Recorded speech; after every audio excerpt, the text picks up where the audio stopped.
नमस्कार दोस्तों, ocean civil service में आप लोगों का स्वागत है। हम लोग youth competition time GS 1 lakh मध्यकालीन इतिहास पढ़ रहे हैं।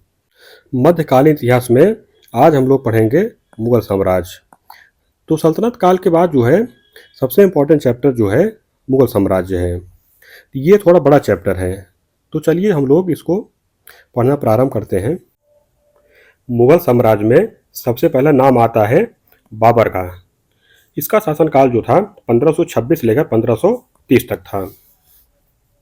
बाबर के विषय में सबसे पहले दिया गया है इनकी जो राजनीतिक विशेषताएं दी गई है राजनीति के बारे में। इसमें दिया गया है कि मध्यकालीन भारत के मुगल शासक किस शाखा से संबंधित थे। चगताई तुर्क शाखा से। चगताई तुर्क शासन को भारत में किस नाम से जाना जाता है? मुगल नाम से। आगे दिए कि भारत में मुगल साम्राज्य की नींव किसने डाली थी? बाबर ने डाली थी। महान मुगल साम्राज्य के संस्थापक बाबर ने अपना वंश किससे जोड़ा था? ये जोड़ा था जो है पिता के वंश से तैमूर और माता के वंश से चंगेज खान से। बाबर जो है किसका पुत्र था? ये उमर शेख मिर्जा का पुत्र था। बाबर की माता का क्या नाम था? कुतलुक निगार खानम था।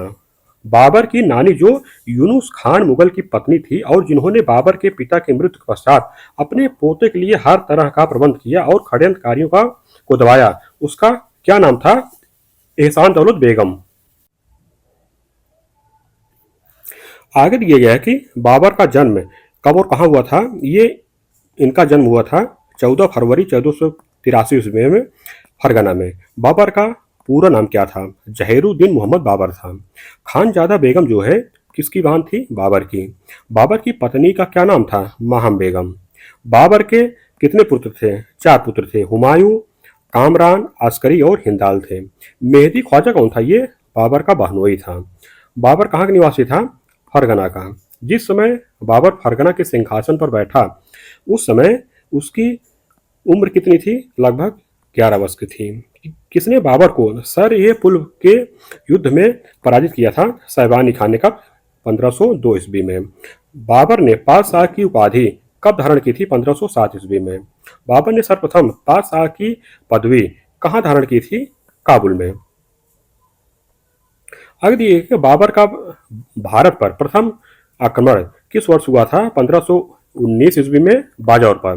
बाबर ने पहली बार तोपों और बंदूकों का उपयोग किस लड़ाई में किया था? बाजौर की लड़ाई 1519 ईस्वी में। किस मुगल सम्राट ने भारत के साथ युद्ध में तोप और बंदूक का प्रयोग जो है प्रथमतया किया था? बाबर ने।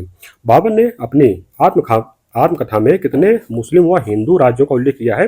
5 मुस्लिम व 2 हिंदू राज्यों का। अपनी आत्मकथा में बाबर ने किन 2 हिंदू राज्यों का विवरण दिया है? विजयनगर और मेवाड़ का।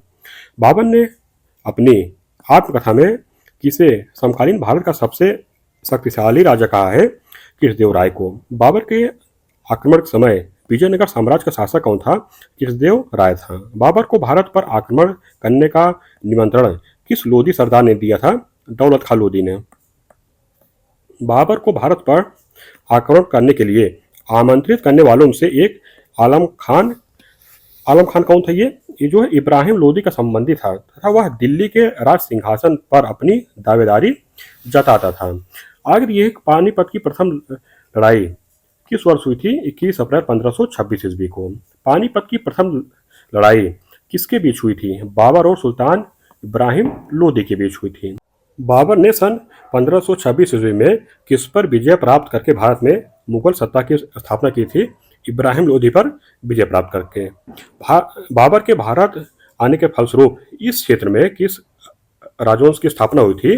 तैमूरी यानी कि तिमूरी राजवंश की स्थापना हुई थी। किस मुगल शासक ने भारत में ऑटोमन युद्ध पद्धति को अपनाया था? बाबर ने। पानीपत के प्रथम युद्ध में बाबर की विजय का मुख्य कारण क्या था? उसका तोपखाना एवं कुशल सेनापतित्व था। पानीपत के युद्ध में बाबर के तोपखाने का संचालन किसने किया था? उस्ताद अली और मुस्तफा ने। पानीपत के युद्ध में बाबर की जीत का मुख्य कारण क्या था? उसकी सैन्य कुशलता थी। भारत में तुगलका युद्ध पद्धति और तोपों से सजाने की उस्मानी पद्धति का पहली बार प्रयोग किसने किया था? बाबर ने किया था। पानीपत के प्रथम युद्ध में बाबर ने किस युद्ध नीति का प्रयोग किया था? तुगलका युद्ध पद्धति का जो है प्रयोग किया था। पानीपत के प्रथम युद्ध ने लोदी वंश की रीढ़ की हड्डी ही तोड़ दी तथा इसके परिणाम स्वरूप बाबर के नियंत्रण में एक बहुत बड़ा भूभाग आ गया। वह भूभाग जो है कहाँ तक फैला था? दिल्ली एवं आगरा तक फैला था। खानवा की युद्ध कब लड़ा गया था? 1527 ईस्वी में लड़ा गया था। किस युद्ध के पश्चात बाबर ने गाजी की उपाधि धारण की थी? खानवा युद्ध के पश्चात। मेवाड़ के किस राजा को 1527 ईस्वी में खानवा के युद्ध में बाबर ने हराया था? राणा सांगा को हराया था। खानवा के संग्राम में कौन परास्त हुए थे? राजपूत परास्त हुए थे। किस युद्ध में बाबर ने जिहाद का उद्घोष किया और तमगा नामक कर समाप्त किया एवं युद्धोपरांत जो है विजयी होकर गाजी की उपाधि धारण की? खानवा के युद्ध में। चंदेरी के युद्ध कब हुआ था? 1528 ईस्वी में। बाबर ने मेदिनी राय को किस युद्ध में पराजित किया था? चंदेरी के युद्ध में। किस युद्ध में शेर शाह सूरी ने मुगलों की ओर से भाग लिया था? चंदेरी के युद्ध में। ये कब हुआ था? 1528 ईस्वी में। घाघरा के युद्ध कब हुआ था? 1529 ईस्वी में। चालाक अफगान बताकर बाबर ने हुमायूं को किसके प्रति जो है सचेत किया था? शेर खां के प्रति। बाबर ने घाघरा के युद्ध में किसे पराजित किया था? अफगानों को।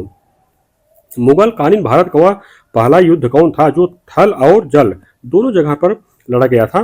घाघरा का युद्ध जो है। बाबर की विजय का सही क्रम दिया गया है। सबसे पहले वो जीतता है पानीपत के युद्ध को, उसके बाद खानवा के युद्ध को, फिर चंदेरी और घाघरा के युद्ध को। बाबर की मृत्यु किस स्थान पर हुई थी? आगरा में। बाबर की मृत्यु 26 दिसंबर 1530 को हुई और उसे आगरा के आराम बाग यानी कि चार बाग में दफनाया गया। शेर शाह के शासन काल के दौरान उसके शरीर को किस स्थान पर ले जाकर दफनाया गया था? काबुल में। किसने लिखा है कि बाबर की मृत्यु जो है विष देने से हुई थी? गुलबदन बेगम ने।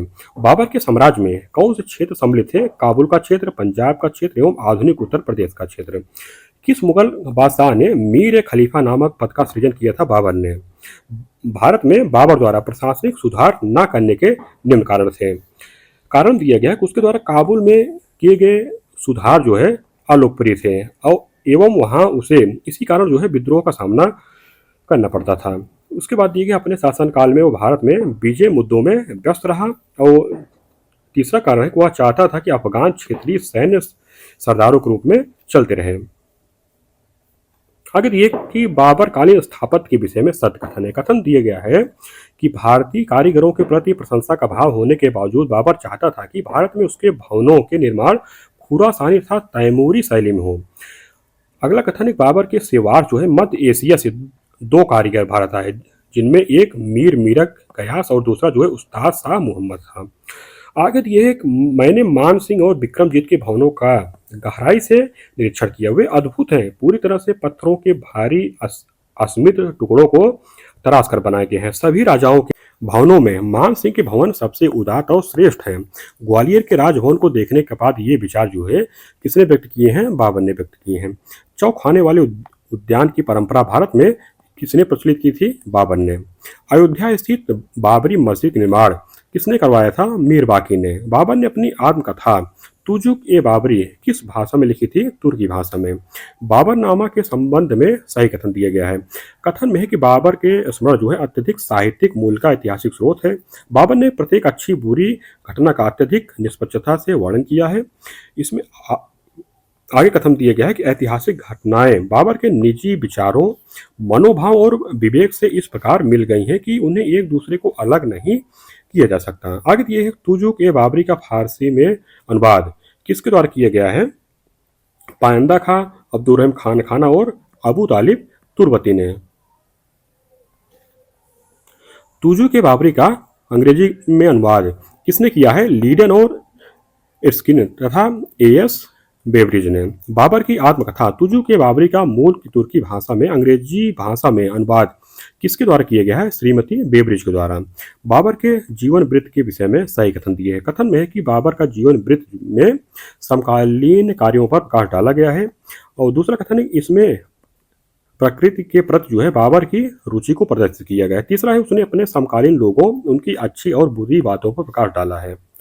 आगे दिए गए श्रीमती एन बेवरिज द्वारा अंग्रेजी में अनुदित ब्रिटिश संग्रहालय के बाबरनामा का शीर्षक क्या था?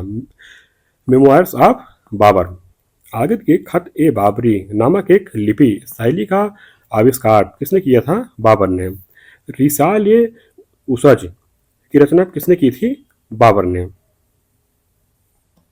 बाबर ने फारसी में कविता की एक नई शैली को जन्म दिया। इस शैली का क्या नाम था? मुबैयान था। बाबर द्वारा प्रचलित शाहरुखी सिक्के किस धातु के बने थे? चांदी के। किस इतिहासकार ने बाबर को इस्लाम के इतिहास का सबसे आकर्षक व्यक्ति किया है? हाइवेल ने। आगे दी है किस इतिहासकार ने बाबर की तुलना इंग्लैंड के ट्यूडर वंश के शासक हेनरी सप्तम से की है? डॉक्टर आर एस शर्मा ने। किस इतिहासकार ने लिखा है कि बाबर एक प्रशंसनीय घुड़सवार, अच्छा निशानेबाज, कुशल तलवारबाज और सफल शिकारी था? डॉक्टर आर एस शर्मा ने। किस कारण बाबर को इतिहास के प्रसिद्ध विजेताओं के बीच उच्च स्थान पर रखा जाता है? उसने मुगल वंश की स्थापना की थी। वह मुगल सम्राट कौन था जिसके जीवन के धैर्य व संकल्प से सफलता की शिक्षा मिलती है? जहीरुद्दीन मोहम्मद बाबर। अब आगे दिया गया है विविध बाबर के विषय में। तो इसमें है किस मुगल शासक ने बयाना और धौलपुर के मध्य चंबल घाटी में ग्रामीणों को खजूर ताड़ की शराब इकट्ठा करते देखा तथा ताड़ी को निकालने की विधि का वर्णन किया है? बाबर ने। बादशाह का विरुद्ध धारण करने वाला प्रथम मुगल शासक कौन था? बाबर था। बाबर के वकील निजामुद्दीन ने बाबर की मृत्यु के बाद हुमायूं को उत्तराधिकार से वंचित करने हेतु एक षड्यंत्र रचा था। वह किसको राजगद्दी पर बैठाना चाहता था? मेहदी ख्वाजा को। बाबर की दिल्ली विजय के समय उसकी चित्रशैली तात्कालिक प्रेरणा देने वाली थी बिहजाद की। आगे की मुगल कालीन भाषाओं के विषय में सतकथन है। इसमें दिए कि बाबर ने बाबरनामा जो है तुर्की भाषा में लिखा। आगे दिए कि फारसी जो है मुगल दरबार की राजभाषा थी। किस मुगल बादशाह को उसकी उदारता के कारण कलंदर कहा गया है? बाबर को। एक भाग्यशाली सैनिक किंतु असफल साम्राज्य निर्माता किस सम्राट के संबंध कहा गया है? बाबर के विषय में। आगे दिए गए है बाबर की विजय। एक तरफ युद्ध दिया गया है और वर्ष दिए गया है, और एक तरफ दिया गया है और मतलब किसके विरुद्ध जो है लड़ा गया था। पानीपत की युद्ध 21 अप्रैल 1526 को बाबर और इब्राहिम लोदी के बीच था। खानवा के युद्ध जो है 16 मार्च 1527 ईस्वी को बाबर और राणा सांगा के बीच। चंदेरी की युद्ध जो है 29 जनवरी 1528 ईस्वी को बाबर और मेदिनी राय के बीच। घाघरा की युद्ध जो है 5 मई 1529 ईस्वी को बाबर और अफगानों के बीच, अफगानों जो है नुसरत शाह के बीच लड़ा गया था। अब आगे दिया गया है जो बाबर के बाद जो शासक आते हैं वो थे बाबर के पुत्र हुमायूं थे। इनका शासनकाल जो 1530 लेकर 1556 ईस्वी तक था। इनके विषय में दिया गया है सबसे पहले जो है राजनीतिक दिया है। राजनीतिक में हुमायूं जो है किस वंश का शासक था? मुगल वंश का। हुमायूं जो है कहाँ पैदा हुआ था? काबुल में कब? 1508 ईस्वी में। हुमायूं का क्या अर्थ है? भाग्यशाली। हुमायूं का पूरा नाम क्या था? नसरुद्दीन मोहम्मद हुमायूं था। हुमायूं के पिता का क्या नाम था? बाबर था। हुमायूं की माता का क्या नाम था? माहम बेगम। बाबर की मृत्यु के पश्चात उसके प्रधानमंत्री ने किसे आगरा की गद्दी पर बैठाने का प्रयत्न किया? मेहदी ख्वाजा को। अब आगे जो है कथन दिए गए, ईश्वर ने चाहा तो राजा होकर मेरा प्रथम कार्य तुम्हारी एवं अन्य दूसरे राजद्रोहियों की खाल उतारना होगा। उपयुक्त जो कथन जो है किसका है? मेहदी ख्वाजा का। कौन एक हुमायूं की स्थान पर बाबर के उत्तराधिकारी के रूप में प्रधानमंत्री मीर खलीफा की पसंद था? मेहदी ख्वाजा। हुमायूं जो है आगरा के सिंहासन पर कब बैठा था? 30 दिसंबर 1530 ईस्वी को। वह मुगल शासक कौन था जिसने अपनी पिता की इच्छा अनुसार अपने भाइयों में साम्राज्य का विभाजन किया था? हुमायूं ने। जिस समय हुमायूं आगरा की गद्दी पर बैठा, काबुल व कांधार पर उसके किस छोटे भाई का अधिकार था? कामरान का। दोहरिया यानी क्या दौराक युद्ध कब हुआ था? 1532 ईस्वी में। दोहरिया या दौराक युद्ध जो है किसके बीच हुआ था? ये हुमायूं और महमूद लोदी के बीच हुआ था। हुमायूं ने चुनार के दुर्ग पर प्रथम बार आक्रमण कब किया था? 1532 ईस्वी में। चालाक अफगान बताकर बाबर ने हुमायूं को किसके प्रति सचेत किया था? शेर खां के प्रति। कौन सा प्रथम मुगल सम्राट था जिसने बंगाल के विरुद्ध जो है अभियान का नेतृत्व किया था? हुमायूं ने। हुमायूं के शासनकाल में नुसरत शाह जो है किस राज्य का सुल्तान था? बंगाल का। हुमायूं के शासनकाल में शाह हुसैन अरगोन कहाँ का शासक था? सिंध का। प्रताप रुद्रदेव कहाँ का शासक था? कालिंजर का। गुजरात के उस महत्वाकांक्षी नवयुग सुल्तान सुल्तान का क्या नाम था जिसने जो है हुमायूं से युद्ध किया था बहादुर शाह। गुजरात में सैनिक सफलता प्राप्त करने वाला पहला मुगल शासक कौन था? हुमायूं था। रानी कर्णावती ने मेवाड़ के किस राजा का विरोध करते हुए हुमायूं से सहायता मांगी थी? रतन सिंह का। किंवदंतियों के अनुसार किस राजपूत रानी ने हुमायूं को राखी भेजी थी? रानी कर्णावती ने। आगे हुमायूं ने दूसरी बार चुनार के किले का घेरा कब डाला था? 1537 से 1539 ईस्वी में। चौसा युद्ध कब हुआ था? 26 जून 1539 ईस्वी को। चौसा युद्ध जो है किसके बीच हुआ था? हुमायूं और शेर खां के बीच। हुमायूं जो है चौसा में क्यों पराजित हुआ था? क्योंकि उसके भाइयों ने उसका साथ नहीं दिया। चौसा युद्ध में हारने के पश्चात हुमायूं ने किसकी सहायता से अपनी जान बचाई थी? भिश्ती निजाम सक्का की सहायता से। फरिश्ता के अनुसार हुमायूं ने किसे आधे दिन के लिए बादशाह बना दिया था? भिश्ती निजाम सक्का को। हुमायूं ने शेर खान के विरुद्ध निर्णायक युद्ध जो है किस स्थान पर लड़ा था? बिलग्राम। ये जो है कन्नौज की निकट है। कन्नौज या बिलग्राम के युद्ध कब हुआ थे? 17 मई 1540 ईस्वी को। किस युद्ध के पश्चात जो है हुमायूं निर्वासित जीवन जीने के लिए बाध्य हुआ था? कन्नौज के युद्ध के पश्चात। निर्वासन के दौरान हुमायूं को आश्रय देने वाला सफावी शासक कौन था? शाह तहमास्प प्रथम था। हुमायूं की भारत से निर्वासित अवधि जो है कितने वर्षों की थी? 15 वर्षों की। हुमायूं जो है दूसरी बार दिल्ली में कब प्रवेश किया था? जुलाई 1555 ईस्वी में। मच्छीवाड़ा युद्ध कब और किसके बीच हुआ था? ये जो है 15 मई 1555 ईस्वी को मुगलों और अफगानों के बीच हुआ था। हुमायूं ने किसे हराकर 1555 ईस्वी में दिल्ली पर फिर से अधिकार प्राप्त किया था? सिकंदर शाह को हराकर। दिल्ली का राज दोबारा प्राप्त करने के पश्चात हुमायूं जो है कितने समय राज कर पाया था? 6 माह तक। हुमायूं की मृत्यु कैसे हुई थी? ये दीन पनाह नामक इमारत की सीढ़ियों से फिसलकर गिरने के कारण। किस मुगल शासक की सीढ़ियों से गिरकर मृत्यु हो गई थी? हुमायूं की। हुमायूं की कब्र कहाँ पर है? ये दिल्ली में है। हुमायूं के मकबरे का निर्माण किसके द्वारा करवाया गया था? ये हाजी बेगम हुमायूं की पत्नी के द्वारा। हुमायूं के मकबरे का वास्तुकार कौन था? मीर मिर्जा गयास था। आगे कौन सा एक मकबरा एक बड़े उद्यान के केंद्र में स्थित है और ताजमहल का पूर्व रूप प्रतीत होता है? दिल्ली का हुमायूं का मकबरा। हुमायूं का अर्थ है भाग्यवान, परंतु वह एक अत्यधिक दुर्भाग्यशाली व्यक्ति था। वह जीवन भर ठोकर खाता रहा और ठोकर खाकर ही उसकी मृत्यु हो गई। यह टिप्पणी किसकी थी? स्टेनले लेनपुल का था। हुमायूं जो है जीवन भर लुढ़कता रहा और लुढ़क कर ही इस जीवन से मुक्त हो गया। यह कथन जो है यह किसका कथन है? स्टेनली लेनपुल का। आगे देखिए किस इतिहासकार ने लिखा है कि हुमायूं की असफलता का मुख्य कारण उसकी सुंदर परंतु विवेक रहित दयालुता थी? लेनपुल ने।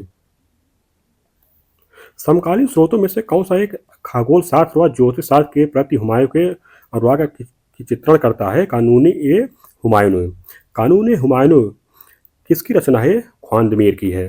किस लेखक को हुमायूं ने अमीर अखबार की उपाधि प्रदान की थी? ख्वांदमीर को। ख्वांदमीर के कानून हुमायूनी में आहल ए मुराद किस एक समुदाय को निर्देश करता है? संगीतकार, नर्तक एवं चारण समुदाय को। कौन सा मुगल शासक जो है 2 बार गद्दी पर बैठा? हुमायूं। आगे दिए गए हुमायूं के संबंध में सही कथन है। कथन दिए गए हुमायूं को खगोल शास्त्र और भूगोल में गहरी दिलचस्पी थी। अगला कथन है हुमायूं ने शाही पुस्तकालय के लिए पुस्तकों का भारी संग्रह किया।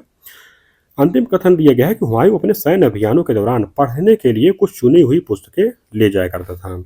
आगे दिए गए हुमायूं की असफलता का क्या कारण था? उसका कमजोर चरित्र था। आगे दिए गए युद्ध दिया गया है हुमायूं के द्वारा जो लड़े गए थे, उसके वर्ष दिए गए हैं और किसके विरुद्ध लड़े गए थे, शासक का नाम दिए गए हैं। कालिंजर के युद्ध 1531 ईस्वी में प्रताप रुद्रदेव के विरुद्ध। दोहरिया के युद्ध 1532 ईस्वी में महमूद लोदी के विरुद्ध। चुनार का प्रथम घेरा 1532 ईस्वी में शेर खां के विरुद्ध। गुजरात के युद्ध 1535 ईस्वी में बहादुर शाह के विरुद्ध। चौसा के युद्ध 1539 में शेर खां के विरुद्ध। कन्नौज और बेलगाम के युद्ध 1540 ईस्वी में शेर शाह के विरुद्ध। अब आगे दिया गया शेर शाह सूरी और उसके उत्तराधिकारी। शेर शाह सूरी जो शासन काल था 1540 ईस्वी से लेकर 1555 ईस्वी तक। इनके विषय में दिया गया है कि फरीद खां का जन्म कब और कहाँ हुआ था? बजवाड़ा में सन की 1472 ईस्वी में। नोट में दिए कि डॉक्टर KR कानूनगो के अनुसार फरीद खां का जन्म जो है 1486 ईस्वी में हुआ था। आगे की शेर शाह का प्रारंभिक नाम क्या था? फरीद खां था। शेर शाह का पिता हसन जो है कहाँ का जागीरदार था? ये सहसराम, खवासपुर और टांडा का था। फरीद खां ने अपनी शिक्षा दीक्षा कहाँ से प्राप्त की थी? जौनपुर से। फरीद खां की वीरता से प्रभावित होकर किसने उसे शेर खां की उपाधि प्रदान की थी? बहार खां लोहानी ने। मध्ययुगीन शासकों में से कौन एक उच्च शिक्षित था? शेरशाह था। बिहार के किस सुल्तान ने शेर खां को अपने अल्पवयस्क पुत्र जलाल खां का शिक्षक नियुक्त किया था? सुल्तान मोहम्मद नुहानी ने। 1532 ईस्वी में हुए दोहरिये के युद्ध में हुमायूं के विरुद्ध जो है शेर शाह ने किसका साथ दिया था? अफगान को दिया था। सूरजगढ़ की लड़ाई कब हुई थी? 1534 ईस्वी में जो है बंगाल में हुई थी। सूरजगढ़ की लड़ाई किसके किसके बीच हुई थी? शेर खां और गयासुद्दीन महमूद के बीच। शेर खां जो है मुगल सेना में कितने समय तक रहा था? लगभग 15 माह तक। यदि ईश्वर ने मेरी सहायता की और भाग्य ने मेरा साथ दिया तो मैं सरलता से मुगलों को भारत से निकाल दूंगा। उपर्युक्त वक्तव्य जो है किस शासक का है? ये शेर खां का है। चौसा का युद्ध कब हुआ था? 1549 ईस्वी में शेर खां और मुगलों के बीच हुआ था। आगे दिए गए है कि चौसा के युद्ध के पश्चात शेर शाह ने शेर शाह आलम सुल्तान आदिल की उपाधि धारण की थी और अपने नाम के सिक्के चलाए थे।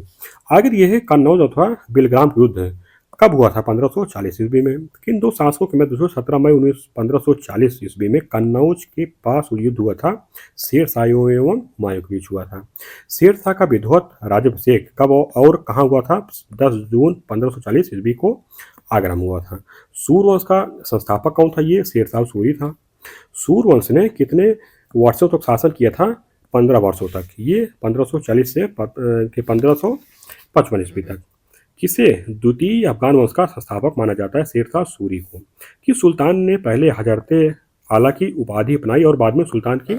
शेरशाह सूरी ने अपनाई थी। बंगाल में सिखदारों की देखभाल के लिए एक असैनिक अधिकारी अमीन बंगला अथवा अमीर बंगाल को किसने नियुक्त किया था? शेरशाह सूरी ने।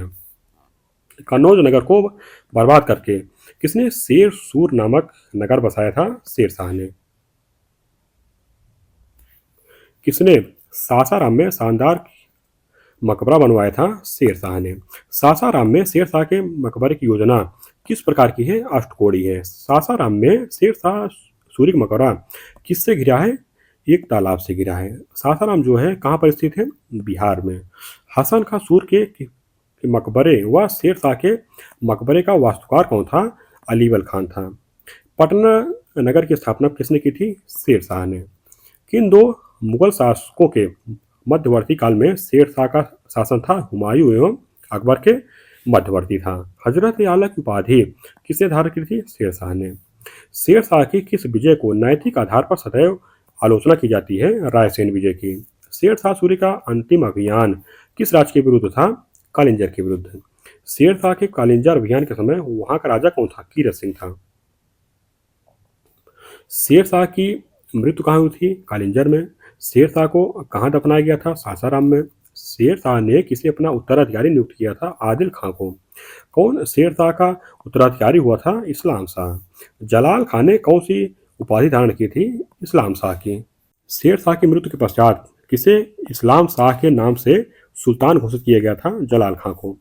महादवी आंदोलन की अगुवाई कर रहे शेख अब्दुल्ला नियाजी और शेख अलाई का उत्पीड़न किसके शासनकाल में हुआ था? इस्लाम शाह सूरी के शासनकाल में।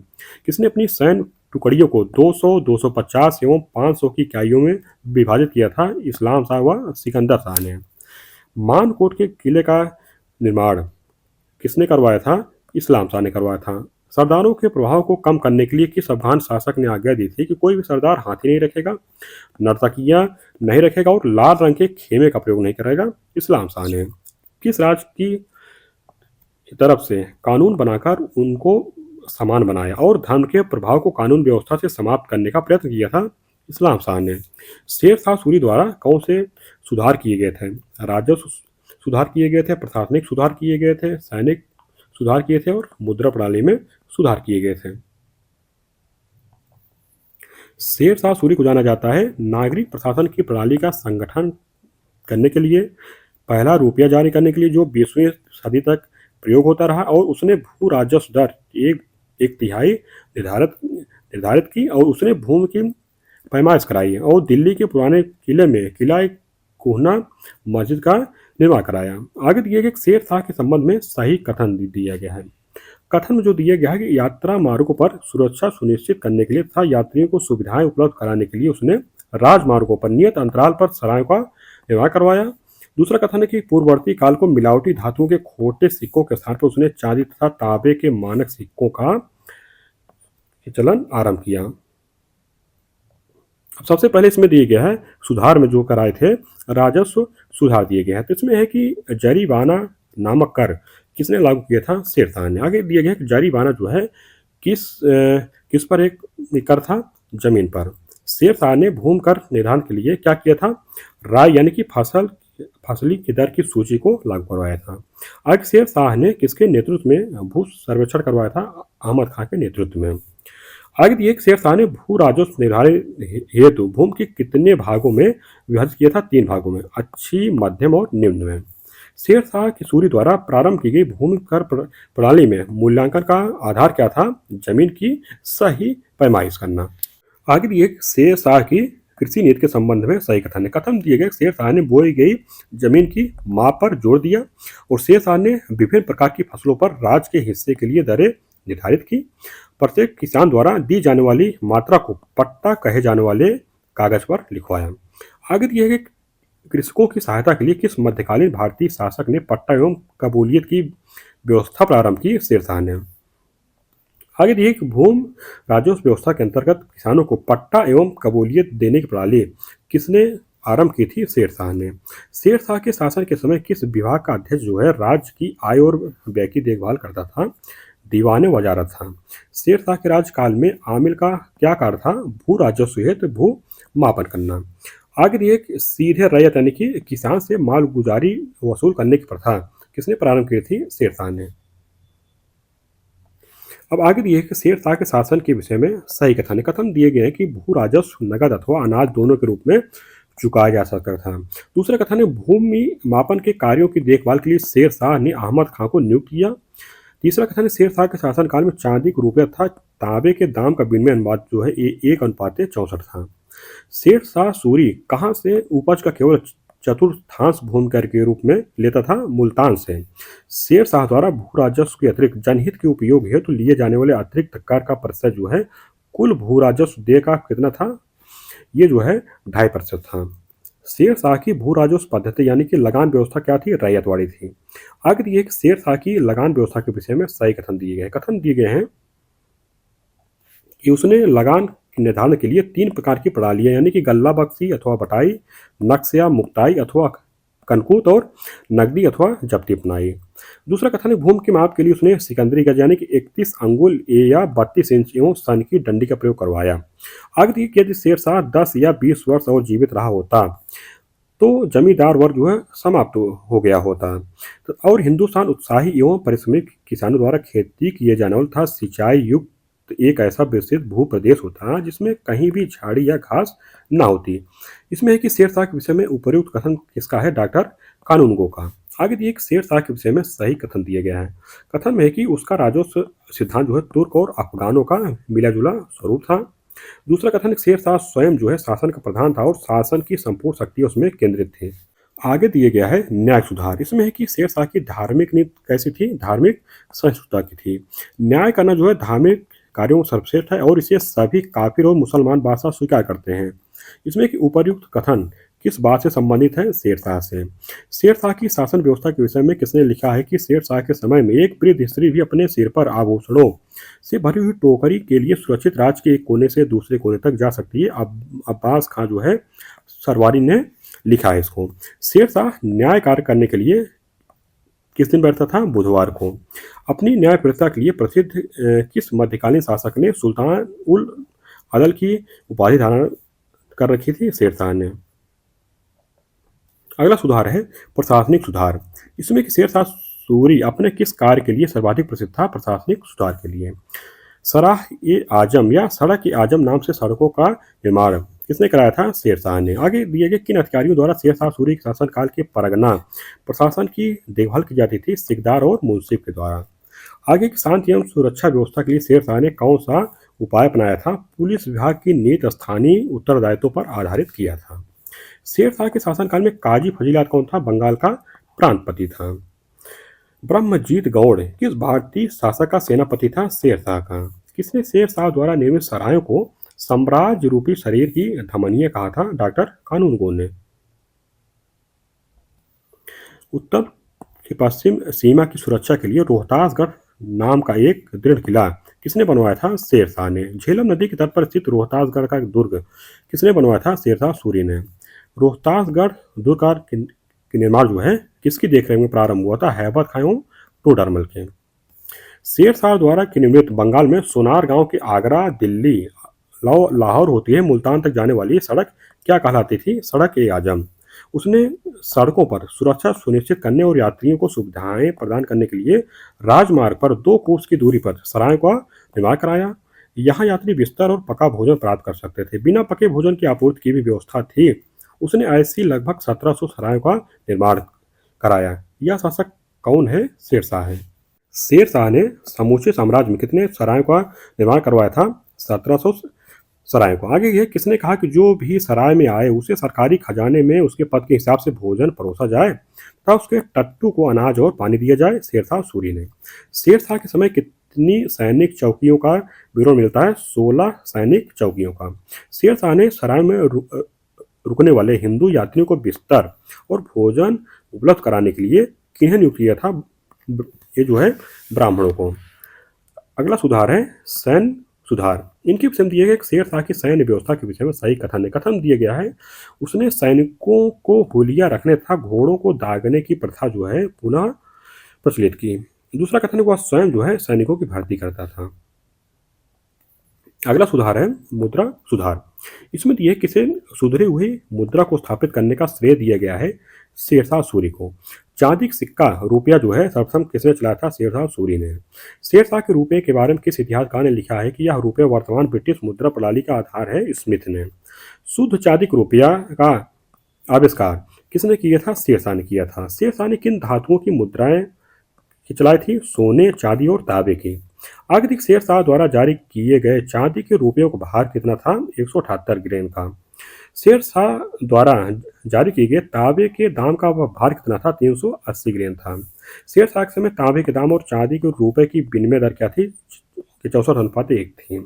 शेरशाह के समय कुल कितनी टकसालें थी? 30 टकसालें थी।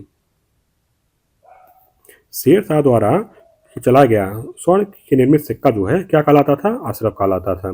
शेरशाह के विषय में किसने लिखा कि उसने अलाउद्दीन की व्यवस्था को पुनः लागू किया जिसे उसने तारीख फिरोजशाही में पढ़ा था और आगे आने वाली पीढ़ियों की प्रशंसा का पात्र बन गया? अबुल फजल ने। मात्र एक मुट्ठी बाजरे के चक्कर में मैंने अपना साम्राज्य खो दिया होता। यह कथन किस मध्यकालीन शासक संबंधित है? शेरशाह से। दिल्ली की किला एक कोहना मस्जिद का निर्माण किसने करवाया था? शेरशाह ने करवाया था। दिल्ली में पुराने किला के भवनों का निर्माण किसने किया था? शेरशाह ने। आगे भी इस बात शाह ने स्थानीय और सैन्य अधिकारियों से यात्रियों तथा व्यापारियों को क्षति नहीं पहुंचाने और यदि कोई व्यापारिक दुर्घटना में और बिना उत्तराधिकारी के मर जाता है तो उसकी संपत्ति को नहीं हड़पने का आदेश दिया। साथ ही अधिकारियों को व्यापारियों से केवल बाजार मूल्य पर ही माल खरीदने को कहा गया। यह कथन जो है किस बादशाह के विषय में है? ये शेरशाह के विषय में है। आगे दिए कि ये शरारती लोग अपने खजाने से कभी पैसे खर्च नहीं करते। वे अपने अधीन रहने वाले कमजोर और गरीब किसानों से बलपूर्वक धन ले लेते हैं। अपने इस कथन के लिए कौन मशहूर है? फरीद यानी कि शेरशाह। किसने अपाहिज लोगों के संबंध में जानकारी एकत्र की तथा उन्हें गुजारा भत्ता दिया था? शेरशाह ने। आगे है कि शेरशाह के शासन व्यवस्था के संदर्भ में सत्य कथन है। सत्य कथन दिया गया है कि इस्लाम शाह की मृत्यु के बाद शेरशाह द्वारा स्थापित शासन व्यवस्था अव्यवस्थित हो गई थी। दूसरा कथन है कि अकबर ने शेरशाह द्वारा स्थापित भू राजस्व व्यवस्था को कुछ संशोधनों सहित अपनाया।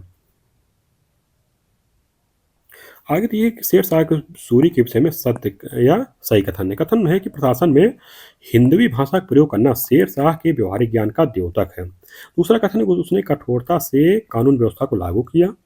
तीसरा कथन है कि शेरशाह सूरी एक पक्का मुसलमान था किंतु धर्मांध नहीं था। आगे की वीर विनोद के रचयिता कौन थे? कविराज श्यामल दास। तारीख दाऊदी के लेखक कौन थे? अब्दुल्ला थे। अब्बास खान की सरवानी ने अपनी रचना मुख्ता किस शासक पर केंद्रित की है? शेरशाह सूरी पर। दौलत शेरशाही के लेखक कौन थे? हसन खां थे। मलिक मोहम्मद जायसी ने पद्मावत की रचना किसके शासनकाल में की थी? शेरशाह के शासनकाल में। शेरशाह के विषय में किसने लिखा है कि बुद्धिमत्ता और अनुभव में वह शेरशाह जो है दूसरा हैदर था? ये अब्बास खां की सरवानी ने लिखा है।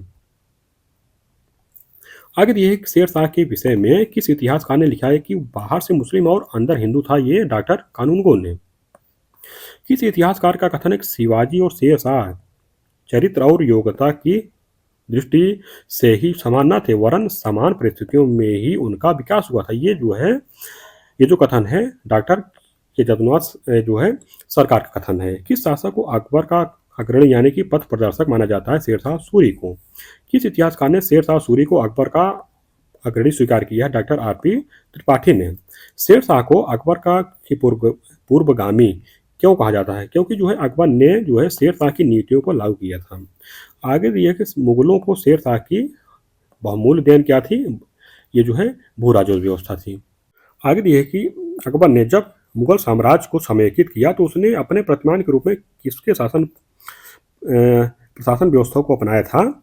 शेरशाह के। भू राजस्व प्रणाली में अकबर जो है किसके प्रतिचिह्नों पर चला था? शेरशाह के। आगे दिए गया है शेरशाह कालीन प्रशासन। इसमें जो है सबसे पहले दिया गया है केंद्रीय प्रशासन। इसमें एक तरफ दिए गया है विभाग और उसके मंत्री और उनके कार्य दिए गए हैं। दीवान वजारत विभाग का जो मंत्री होता था, वजीर होता था, इसका कार्य राज्य की आय व्यय का जो है हिसाब रखना।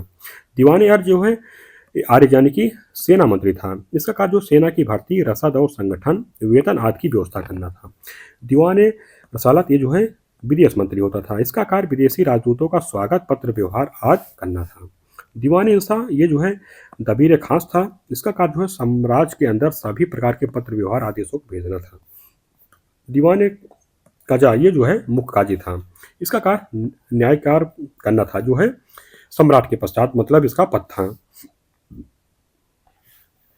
आगे दिया गया कि बरीद मलिक जो है गुप्तचर विभाग का प्रमुख होता था। इसका कार्य है साम्राज्य के विभिन्न भागों से गुप्तचरों की रिपोर्टों को प्राप्त करना था।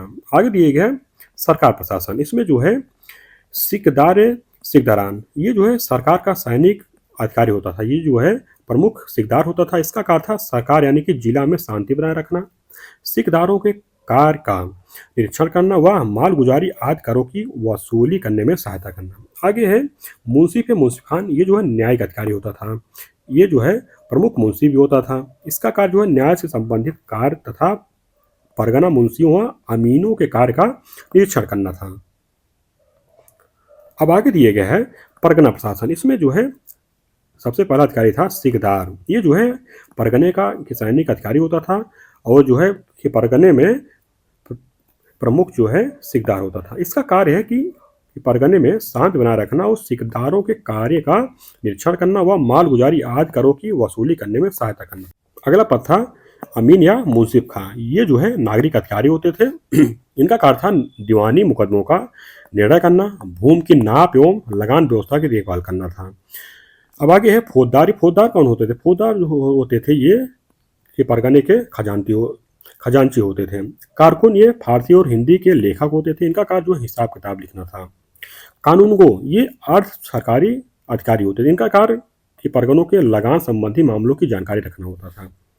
अब आगे है ग्राम प्रशासन। ग्राम प्रशासन जो है मुकद्दम कौन होते थे? ये गांव के मुखिया होते थे। पटवारी ये ग्राम का वैतनिक अधिकारी जो गांव का लेखा जोखा रखता था। अब आगे दिए गए शेर शाह एवं उसके उत्तराधिकारी दिए गए।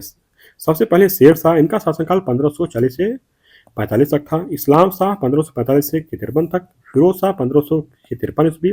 मोहम्मद आदिल शाह 1553 ईस्वी।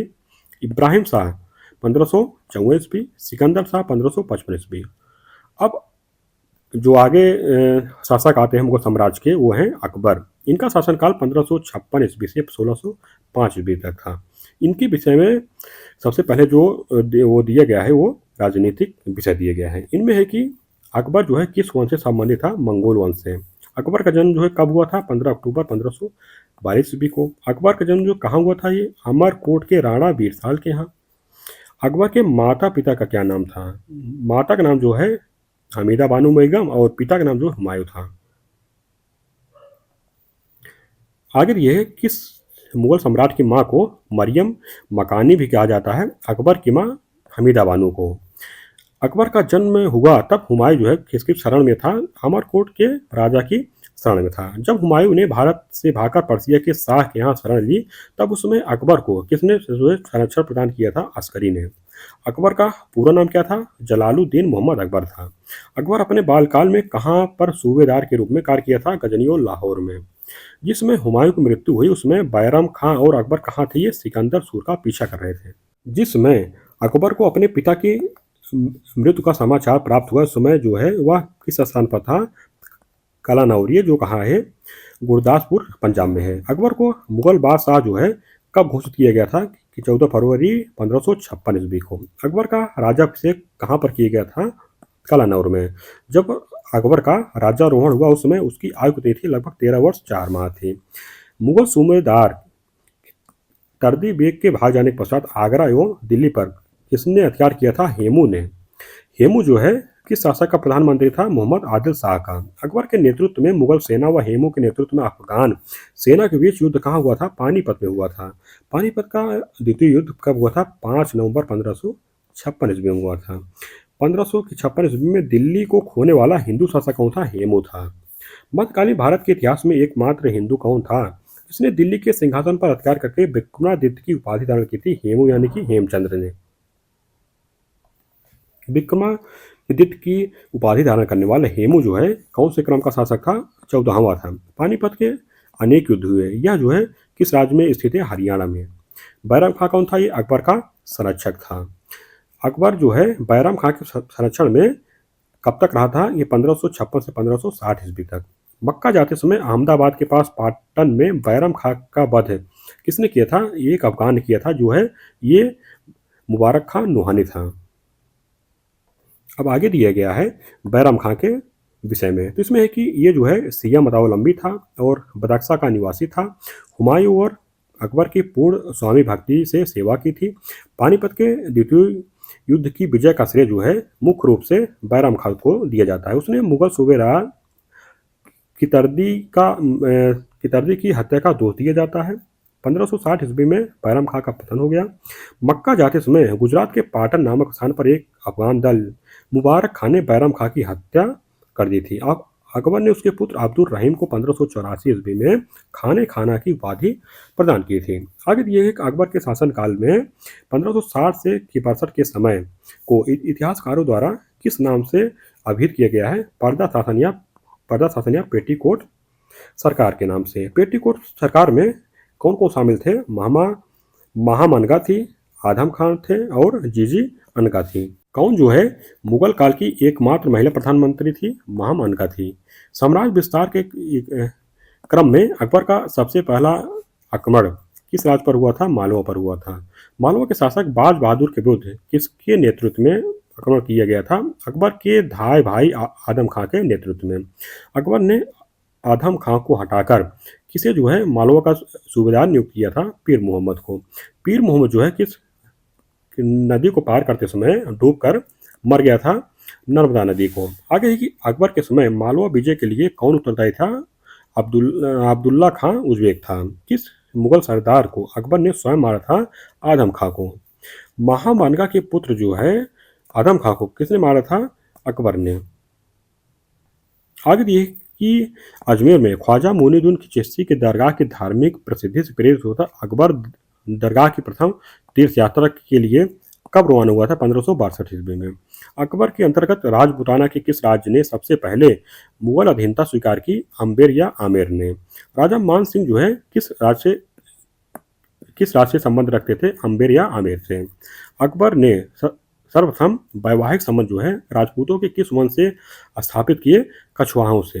अकबर ने किस राजपूत वंश के साथ अपना वैवाहिक संबंध स्थापित किया था? आमेर के साथ। जोधाबाई का विवाह किसके साथ हुआ था? अकबर के साथ हुआ था। अकबर जो है किसका दामाद था? भारमल का था। अकबर ने मेड़ता पर आक्रमण करने के लिए किसे भेजा था? कि सरफुद्दीन हुसैन को। अकबर के मेड़ता पर आक्रमण के समय वहां का शासक कौन था? जयमल था। आगे दिया गया हेमू के विषय में। हेमू के विषय में दिया है कि वह जो है जन्म से बनिया था। अपनी योग्यता के बल पर वह मोहम्मद आदिल शाह सूर का सेनापति बना था। आगरा और दिल्ली पर अधिकार करके उसने अपने को स्वतंत्र शासक घोषित किया और विक्रमादित्य की उपाधि धारण की थी। पानीपत की लड़ाई के दौरान हेमू की आंख में तीर के लग जाने के कारण वह जो बेहोश होकर गिर गया था। हेमू को अकबर और बैरम खां के सम्मुख जो है बंदी बनाकर लाया गया था। स्मिथ के अनुसार जो है अकबर ने बंदी का सिर जो है काट लिया था। अकबर के साथ युद्ध करने वाली दुर्गावती जो है कहाँ की रानी थी? मंडला, जो कि गढ़कटंगा गोंडवाना जबलपुर में है। अकबर के साथ युद्ध करने वाली दुर्गावती कहाँ की रानी थी? मंडला गोंडवाना की। गोंडवाना की रानी दुर्गावती अपने अल्पवयस्क पुत्र की संरक्षिका थी। उसके अल्पवयस्क पुत्र का क्या नाम था? वीर नारायण था। अकबर ने गोंडवाना की विजय जो है कब संपन्न की थी? 1564 ईस्वी में। अकबर समय गोंडवाना अभियान का नायक कौन था? आसफ खां था। रानी दुर्गावती को किसने पराजित किया था? अकबर ने 1564 ईस्वी में। अकबर को किस समय उज्बेकों के विद्रोह का सामना करना पड़ा था? 1560 से 1567 ईस्वी के मध्य। अकबर ने चित्तौड़ पर घेरा कब डाला था? 1567 ईस्वी में। राजपूताना के किस राज्य ने अकबर की संप्रभुता स्वयं स्वीकार नहीं की थी? मेवाड़ ने नहीं की थी। अकबर ने जब 1567 ईस्वी में चित्तौड़ पर आक्रमण किया तो उस समय मेवाड़ का महाराजा कौन था? उदय सिंह। अकबर के आक्रमण के विरुद्ध चित्तौड़गढ़ की रक्षा कौन कर रहा था? जयमल कर रहा था। अपने किस अभियान के दौरान अकबर ने राजपूतों का निर्दयता पूर्वक कत्लेआम करवाया और रक्त रंजित विजय प्राप्त की थी? चित्तौड़ अभियान के दौरान। किस विजय के उपलक्ष्य में अकबर ने फतहनामा जारी किया था? चित्तौड़ विजय के उपलक्ष्य में। अकबर ने रणथंभौर पर कब विजय प्राप्त की थी? 1569 ईस्वी में। अकबर के आक्रमण के समय रणथंभौर का किलेदार कौन था? सुरजन राय हाड़ा था। अकबर के किस मनसबदार ने मुगलों से विवाह संबंध स्थापित न करने, सिजदा न करने और दरबार में सशस्त्र आने की शर्तें रखी थी? सुरजन राय हाड़ा ने। किस राजपूत शासक ने मुगलों के विरुद्ध निरंतर स्वतंत्रता का संघर्ष जारी रखा और समर्पण नहीं किया था? मारवाड़ के राव चंद्रसेन ने। गुजरात के शासक मोहम्मद शाह तृतीय के किस अमीर ने अकबर को गुजरात के मामलों में हस्तक्षेप करने का निमंत्रण दिया था? एतमाद खान ने। किस इतिहासकार ने अकबर के द्वितीय गुजरात अभियान को ऐतिहासिक द्रुतगामी आक्रमण कहा है? स्मिथ महोदय ने। किस अभियान के दौरान अकबर ने पहली बार पुर्तगाली व्यापारियों से भेंट की थी और समुद्र के दर्शन किए थे? गुजरात अभियान, जो कि 1572 ईस्वी में। तुकरोई यानी कि तुकाराम की लड़ाई कब लड़ी गई थी? 1575 ईस्वी में। अकबर ने बंगाल तथा बिहार को मुगल साम्राज्य में कब मिलाया था? 1576 ईस्वी में। अकबर और राणा प्रताप के बीच प्रसिद्ध हल्दी घाटी युद्ध किस वर्ष हुआ था? 1576 ईस्वी में। हल्दी घाटी की लड़ाई 1576 ईस्वी में किसके बीच हुई थी? मेवाड़ और मुगलों के बीच में। हल्दी घाटी के युद्ध में महाराणा प्रताप की सेना का सेनापति कौन था? हकीम खान था। हल्दी घाटी के युद्ध में मेवाड़ के अधिपति महाराणा प्रताप को मुगल सेना ने पराजित किया। मुगल सेना का नेतृत्व कौन कर रहा था? राजा मान सिंह। मान सिंह प्रथम किसका जो है विश्वसनीय सेनापति था? अकबर का था। अकबर ने फरजंद यानी कि पुत्र की उपाधि किसे दी थी? राजा मान सिंह को दी थी। 1576 में मेवाड़ के किस राजपूत शासक ने हल्दी घाटी का युद्ध लड़ा और फिर अपने घोड़े चेतक पर बैठकर मैदान छोड़कर भाग गए थे? महाराणा प्रताप जो है। हल्दी घाटी के युद्ध के पीछे अकबर का मुख्य उद्देश्य क्या था? राणा प्रताप को अपने अधीन लाना।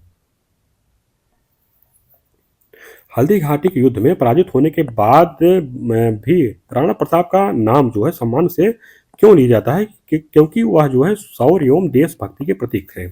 मेवाड़ के महाराणा प्रताप का जून 1576 में होने वाला मुगलों के विरुद्ध संघर्ष को अबुल फजल ने कौन सा युद्ध कहा है?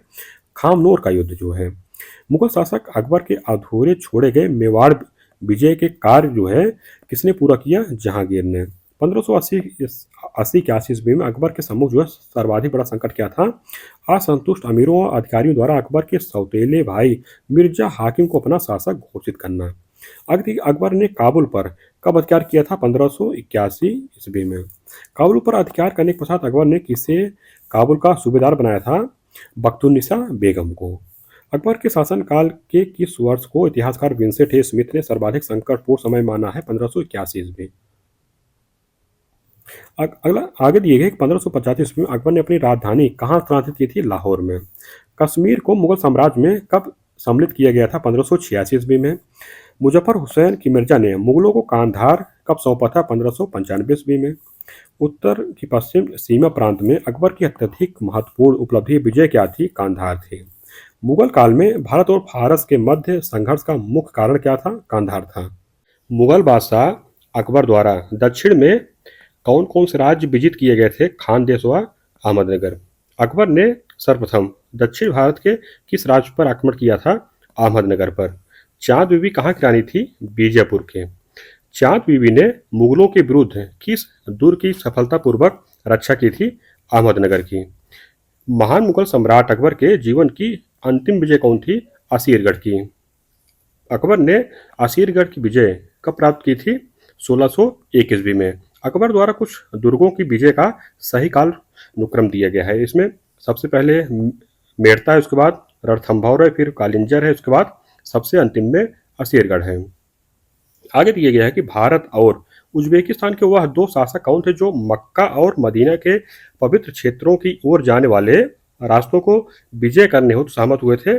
अकबर और अब्दुल्ला खान उज्बेक ने। मुगल साम्राज्य का मुगल साम्राज्य का प्रांतों में विभाजन पहली बार जो है किसने किया था? अकबर ने। सन 1605 ईस्वी में कुल मुगल सूबे कितने थे? 15 सूबे थे। अपने शासन के किस वर्ष में अकबर ने साम्राज्य को सूबों में विभाजित किया था? 24वें वर्ष में। लगभग 50 वर्ष शासन करने के पश्चात किस मुगल शासक की मृत्यु 1605 ईस्वी में हुई थी और उसे आगरा के बाहर सिकंदरा में दफनाया गया था? अकबर। किस मुगल बादशाह का कथन है कि एक राजा को विजय प्राप्त करने के लिए सदैव तत्पर रहना चाहिए, नहीं तो पड़ोसी शासक उसके विरुद्ध जो है शस्त्र उठाने को चेष्टा करते हैं? ये जो कथन है अकबर का है। आगे दिए गया है अकबर के नवरत्न। इनके जो नवरत्न थे उसमें अबुल फजल थे, फैजी, तानसेन, बीरबल, टोडरमल, मान सिंह, अब्दुल रहीम खाने खाना, अजीजुद्दीन एवं मुल्ला दो प्याजा थे। अब आगे दिया गया है अकबर के सैन्य अभियान। प्रदेश दिया गया है, वर्ष दिया गया है, स्थानीय शासक का नाम दिया गया है, मुगल नेतृत्वकर्ता का नाम दिया गया है। सबसे पहले जो मतलब इनका अभियान चला था मालवा के ऊपर का 1561 ईस्वी में। यहाँ के शासक थे बाज बहादुर।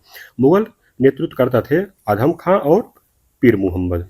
इसके बाद चुनार 1561 ईस्वी में आसफ खां के नेतृत्व में। आमेर 1562 में यहाँ के शासक जो है भारमल थे और स्वेच्छा से इन्होंने अधीनता स्वीकार कर ली थी। इसके बाद मेड़ता 1562 ईस्वी में यहाँ के शासक थे जयमल।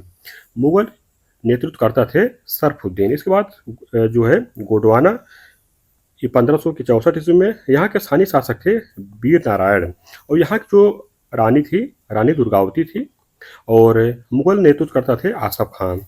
मेवाड़ 1568 ईस्वी में यहाँ के शासक थे उदय सिंह और सेनापति कौन थे या नेतृत्वकर्ता कौन थे? अकबर स्वयं थे। इसके बाद है रणथंभौर की विजय कब? 1569 ईस्वी में। यहाँ के स्थानीय शासक थे सूरजर राय हाड़ा थे। मुगल नेतृत्वकर्ता में थे भगवान दास और अकबर। कालिंजर को 1569 में यहाँ के शासक रामचंद्र थे और मुगल के जो सेनापति थे मजरू खां थे। मारवाड़ को 1570 ईस्वी में यहाँ के शासक थे चंद्रसेन। स्वेच्छा से जो है इन्होंने अधीनता स्वीकार की थी। जैसलमेर 1570 ईस्वी में यहाँ के शासक हर्राय थे जो है स्वेच्छा से। बीकानेर 1570 ईस्वी में यहाँ के शासक थे राय कल्याणबल। ये जो है स्वेच्छा से जो है अधीनता स्वीकार कर लिए थे। गुजरात पर जो है 2 बार आक्रमण हुआ था। प्रथम बार जो है 1572 ईस्वी में यहाँ के शासक थे मुजफ्फर खां तृतीय। सेनापति कौन थे? मिर्जा अजीज कोका थे। गुजरात का द्वितीय बार जो आक्रमण हुआ 1573 ईस्वी में यहाँ के शासक जो थे तब हुसैन मिर्जा थे और अकबर जो है स्वयं गए थे। बंगाल एवं बिहार 1574 से 76 ईस्वी में यहाँ के शासक थे दाऊद खां। मुनीम खां के द्वारा इसको विजित किया गया था। हल्दी घाटी 1576 ईस्वी में यहाँ के शासक थे महाराणा प्रताप। ये जो है आसफ खां और मान सिंह के नेतृत्व में। काबुल को 1581 ईस्वी में यहाँ के शासक हकीम मिर्जा थे मान सिंह और अकबर के नेतृत्व में। कश्मीर 1586 ईस्वी में यहाँ के शासक यूसुफ खां याकूब खां थे। कासिम खां एवं भगवान दास के नेतृत्व में यहाँ मतलब इसको जीता गया था। सिंध 1591 ईस्वी में यहाँ के शासक जानी बेग थे जो है अब्दुल रहीम खान खाना के नेतृत्व में। खान देश को 1591 ईस्वी में यहाँ शासक अली खां थे और जो है स्वेच्छा से इसको जीत लिया गया था। उड़ीसा 1591 में यहाँ के शासक निसार खां थे वो मान सिंह के नेतृत्व में। बलूचिस्तान को 1595 ईस्वी में यहाँ के शासक जो है पन्नी अफगान थे और मीर मासूम के नेतृत्व में। कंधार को 1595 ईस्वी में यहाँ के शासक मुजफ्फर हुसैन थे साहब के नेतृत्व में। अहमदनगर को 1597 से 1600 के बीच में और यहाँ के शासक थे बहादुर निजाम शाह थे और शाहजादा मुराद और अब्दुल रहीम खाने खाना के नेतृत्व में इसको जीता गया था। असीरगढ़ 1601 ईस्वी में यहाँ के शासक थे मीरन बहादुर, ये जो है अकबर की अंतिम विजय थी। अब आगे दिया गया है अकबर के शासनकाल की प्रमुख घटनाएं दी गई हैं, वर्ष दिया गया और घटनाएं दी गई हैं। 1560 से 62 वर्ष के जो मतलब इनका 2 साल का शासन था उसको पर्दा शासन कहा जाता है। 1562 ईस्वी में पर्दा शासन की समाप्ति होती है। 1563 ईस्वी में तीर्थ यात्रा कर की समाप्ति होती है। 64 में जजिया कर की समाप्ति होती है। 71 में फतेहपुर सीकरी की स्थापना होती है। 73 से 74 ईस्वी में मनसबदारी प्रथा की शुरुआत होती है। 1575 ईस्वी में इबादत खाना का निर्माण होता है। 1578 ईस्वी में इबादत खाना में सभी धर्मों के लिए प्रवेश की अनुमति दी जाती है। 1579 ईस्वी में मजहर की घोषणा होती है। 1580 ईस्वी में सूबों का विभाजन होता है। 10 साला प्रणाली की शुरुआत होती है। 81 में जो है अकबर का सर्वाधिक संकटपूर्ण समय था B.A. स्मिथ के अनुसार। 1582 ईस्वी में दीन इलाही का प्रवर्तन किया गया और 1583 ईस्वी में पशु वध का निषेध किया गया और इलाही कैलेंडर की शुरुआत की गई। आगे दी है 1584 ईस्वी में अब्दुल रहीम को खाने खाना की उपाधि दी गई। विविध दिए गए इसके आगे इसमें कि राजपूतों के साथ मेल मिलाप की नीति अपनाने में अकबर का मुख्य उद्देश्य क्या था कि मुगल साम्राज्य को शक्तिशाली बनाना। आदम खां के विषय में सत्कथन दिए गए। इसमें है कि अकबर ने आदम खां को उसके पद से हटा दिया तथा उसके स्थान पर पीर मोहम्मद को मालवा का प्रशासक नियुक्त किया। दूसरा कथन है कि आदम खां ने अपनी विजय से प्राप्त संपत्ति को अकबर की सेवा में नहीं भेजा था। आगे दिए है अकबर का शासनकाल जाना जाता है क्षेत्रों को जीतने के लिए, अपनी प्रशासनिक व्यवस्था के लिए, न्यायिक प्रशासन के लिए। आगे दिए अकबर ने राजपूतों को अपने पक्ष में करने के लिए कौन सी नीति अपनाई थी? वैवाहिक संबंध स्थापित करना, धार्मिक सहिष्णुता की नीति अपनाना और राजपूतों को उच्च पद प्रदान करना। अकबर के पुत्र शाहजादा मुराद की मृत्यु कैसे हुई थी? अत्यधिक मद्यपान से। पश्चिम भारत में आने वाला पहला अंग्रेज कौन था? जॉन मिल्डेल हाल था। अकबर के दरबार में आने वाला पहला अंग्रेज व्यक्ति कौन था? राल्फ फिंच था। आगे दिए जब राजस्थान की एक रियासत के कारण अपने राजा के द्वारा स्वयं पर अत्याचार के बारे में मुगल बादशाह से शिकायत करने गए तो बादशाह ने यह कहकर कि वह मोटा राजा है उनकी शिकायत की अनदेखी कर दी। इसमें दिए कि राजा जो है उसकी रियासत और मुगल बादशाह जिसने उसे मोटा राजा कहा कौन था? वो राजा था जोधपुर का राजा उदय सिंह और जिसने कहा था वो बादशाह अकबर थे। आगे दिए किसने धाय कुल के साथ अपने संबंध को परिभाषित करने के संदर्भ में ये वाक्य कहा कि मेरे और अजीज के बीच दूध की नदी है जिसे मैं पार नहीं कर सकता? अकबर ने।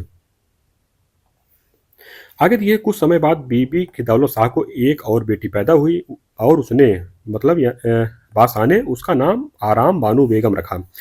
आगे दिए कि मेरे पिता उसे इतना पसंद करते थे कि उसकी गुस्ताखियों को भी अच्छे आचरण की सीमा में मानते थे और बार बार मुझे संबोधित करते हुए कहते थे बाबा मेरी खातिर मेरे बाद भी इस छोटी बहन के प्रति उतनी ही दयालु रखना जैसे मैं रखता हूँ। जो हिंदी मुहावरे में लाडला यानी कि बिगड़ा हुआ बच्चा है, इस धृष्टता को सह लेना और अक्खड़पन को नजरअंदाज करना, यह संवाद जो है किसके पीछे? अकबर और सलीम के बीच। आगे दिए कि मान डिस्लो नामक यात्री किसके शासनकाल में भारत आया था? अकबर के शासनकाल में। आगे दिए कि अकबर की लोकप्रियता के क्या कारण थे? तो इसमें है कि उसकी मनसबदारी प्रथा, उसकी धार्मिक नीति, उसकी भू राजस्व व्यवस्था, उसका सामाजिक सुधार। आगे दिए गए मुगल बादशाहों के विषय में सत्कथन है। कथन दिए है कि जहांगीर, शाहजहां और खुसरो का जन्म जो है राजपूत माँ के गर्भ से हुआ था। किसका? जहांगीर, शाहजहां और खुसरो का जन्म। इंग्लैंड की रानी एलिजाबेथ प्रथम का समकालीन भारतीय राजा कौन था? अकबर था। भारत में किसके शासनकाल में इंग्लिश ईस्ट इंडिया कंपनी का गठन हुआ था? अकबर के समय। किसके कथनानुसार मुगल हरम जो है सच्चरित्रता का मंडप था? निजामुद्दीन अहमद के अनुसार। कौन सा स्थान शेख मुबारक का जन्म स्थान है? नागौर। शेख अबुल फजल की हत्या किसने की थी? वीर सिंह देव बुंदेला ने। अबुल फजल की मृत्यु किसके कारण थी? शाहजादा जो है सलीम के कारण। किस इतिहासकार ने अकबर को इस्लाम का शत्रु कहा है? बदायूनी ने। किस इतिहासकार ने अकबर को राजपूतों की स्वतंत्रता का प्रथम सफल विजेता कहा है कर्नल टॉड ने। आगे दिया गया है जहांगीर। जहांगीर जो ये अकबर के पुत्र थे, इनका शासनकाल जो है 1605 ईस्वी से 1627 ईस्वी तक था।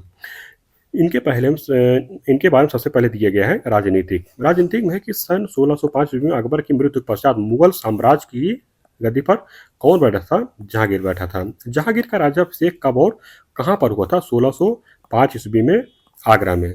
जहांगीर का जन्म कब हुआ था? 30 अगस्त 1569 ईस्वी को। किस मुगल बादशाह का जन्म प्रसिद्ध सूफी संत शेख सलीम चिश्ती के आशीर्वाद से हुआ था? जहांगीर का। जहांगीर की माता का क्या नाम था? मरियम उज जवानी, यानी कि इनका जो मतलब एक नाम और मिलता है, जोधाबाई मिलता है। जहांगीर के बचपन का क्या नाम था? सलीम था। अकबर जो है सलीम को प्यार से किस नाम से पुकारता था? शेखू बाबा के नाम से। जहांगीर का पूरा नाम क्या था? नूरुद्दीन मोहम्मद जहांगीर था। राज्याभिषेक पश्चात जहांगीर ने कौन सी उपाधि धारण की? नूरुद्दीन मोहम्मद जहांगीर पाशा गाजी की। सलीम का प्रथम विवाह किसके साथ हुआ था? मानबाई के साथ। आगे की जहांगीर ने अपनी किस पत्नी को शाह बेगम की उपाधि प्रदान की थी? मानबाई को। सलीम का दूसरा विवाह किसके साथ हुआ था? जगत गोसाई। और इनका जो मूल नाम मिलता है मलिका ए जहां मिलता है। जहांगीर की किस पत्नी ने अफीम खाकर आत्महत्या कर ली थी? शाह बेगम यानी कि मानबाई ने। जहांगीर की पत्नी मलिका ए जहां के संबंध में सत्य कथन दिए गए। कथन में कि जहांगीर की पत्नियों में मलिका ए जहां जो है राजपूत नहीं थे। किस मुगल बादशाह ने अपने सिंहासनारोहण के पश्चात 12 प्रसिद्ध आदेश जारी किए थे? जहांगीर ने। किस किस मुगल बादशाह ने तमगा और मीर बहारी नामक इकर को समाप्त कर दिया था? जहांगीर ने। जहांगीर काल में तमगा और मीर बहारी से क्या सा था? नदी मार का चुंगी था ये। वह कौन मुगल सम्राट था जिसने अपने महल के बाहर घंटियों से युक्त इंसाफ की जंजीर लगा रखी थी? जहांगीर ने। अबुल फजल के हत्यारे को किसने पुरस्कृत किया था? जहांगीर ने। जहांगीर के सिंहासनो सिंहासनारोहण के समय वीर सिंह बुंदेला को कितना पद अथवा मनसब प्रदान किया गया था? 3000 का। आगे की किस मुगल बादशाह ने अपने शासनकाल में खुसरो, खुर्रम एवं महावत खां के विद्रोहों का सामना करना पड़ा था? जहांगीर को। राजकुमार खुसरो किस मुगल बादशाह का पुत्र था? जहांगीर का। 1607 ईस्वी में जहांगीर की हत्या के षड्यंत्र में खुसरो को क्या दंड दिया गया था? इसको जो है अंधा करवा दिया गया था। जहांगीर ने किस सिख गुरु को खुसरो यानी कि जहांगीर के पुत्र की सहायता करने के आरोप में मृत्युदंड दे दिया था? गुरु अर्जुन देव को। गुरु अर्जुन देव को जहांगीर ने 1606 ईस्वी में किसके कहने पर मृत्युदंड दिया था? चंदू शाह के कहने पर। आगे दिए गए कि जहांगीर के विषय में सत्य कथन दिए गए हैं। कथन है कि जहांगीर ने गुरु अर्जुन देव को मृत्युदंड दिया और सिख गुरु ने विद्रोही खुसरो को समर्थन दिया था। आगे दिए कि शाहजादा खुसरो को किस स्थान पर दफनाया गया था? इलाहाबाद में। मेवाड़ राज्य जो बाबर के समय से ही मुगल साम्राज्य को चुनौती दे रहा था, किस मुगल बादशाह के समय पराजित हुआ था? जहांगीर के समय। मेवाड़ की संधि किस वर्ष हुई थी? 1615 ईस्वी में।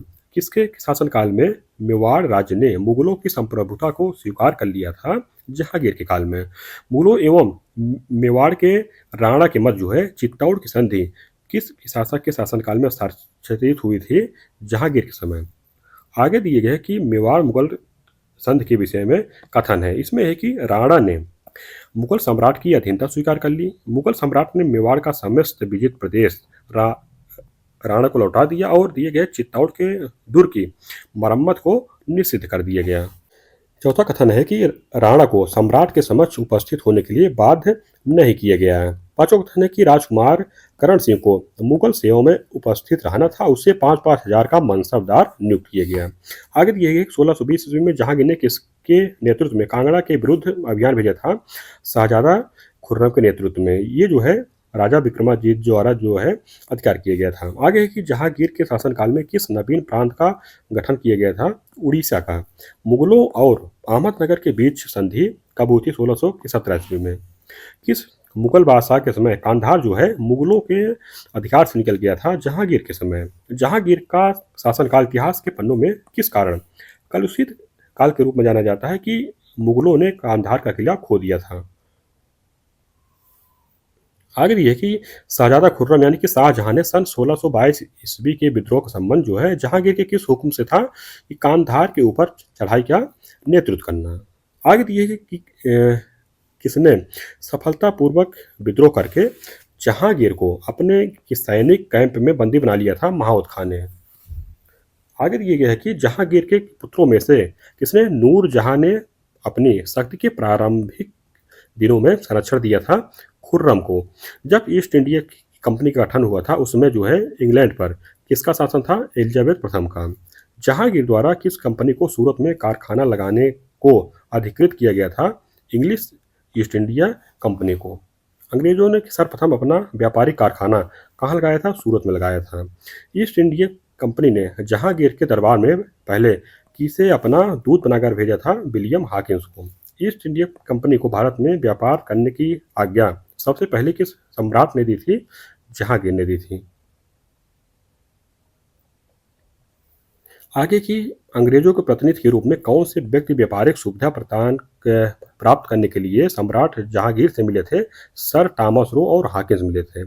किस अंग्रेज को जहांगीर ने खान की उपाधि से सम्मानित किया था या किया गया था, विलियम हॉकिंस को। वह कौन अंग्रेज था जो तुर्की भाषा में प्रवीण था और जिसे 400 का मनसब एवं इंग्लिश खां अथवा फिरंगी खां का विरुद्ध खिताब प्राप्त हुआ था, विलियम हॉकिंस को। विलियम हॉकिंस जो है जहांगीर के आगरा दरबार में उपस्थित हुआ। उसने जहांगीर से किस भाषा में वार्तालाप किया था, फारसी भाषा में। कौन जो है जहांगीर के दरबार में आने वाला, ब्रिटिश शासक जेम्स प्रथम का राजदूत था, सर टॉमस रो था। इंग्लैंड के जेम्स प्रथम के राजदूत सर टॉमस रो किस वर्ष भारत आए थे, 1615 ईस्वी में।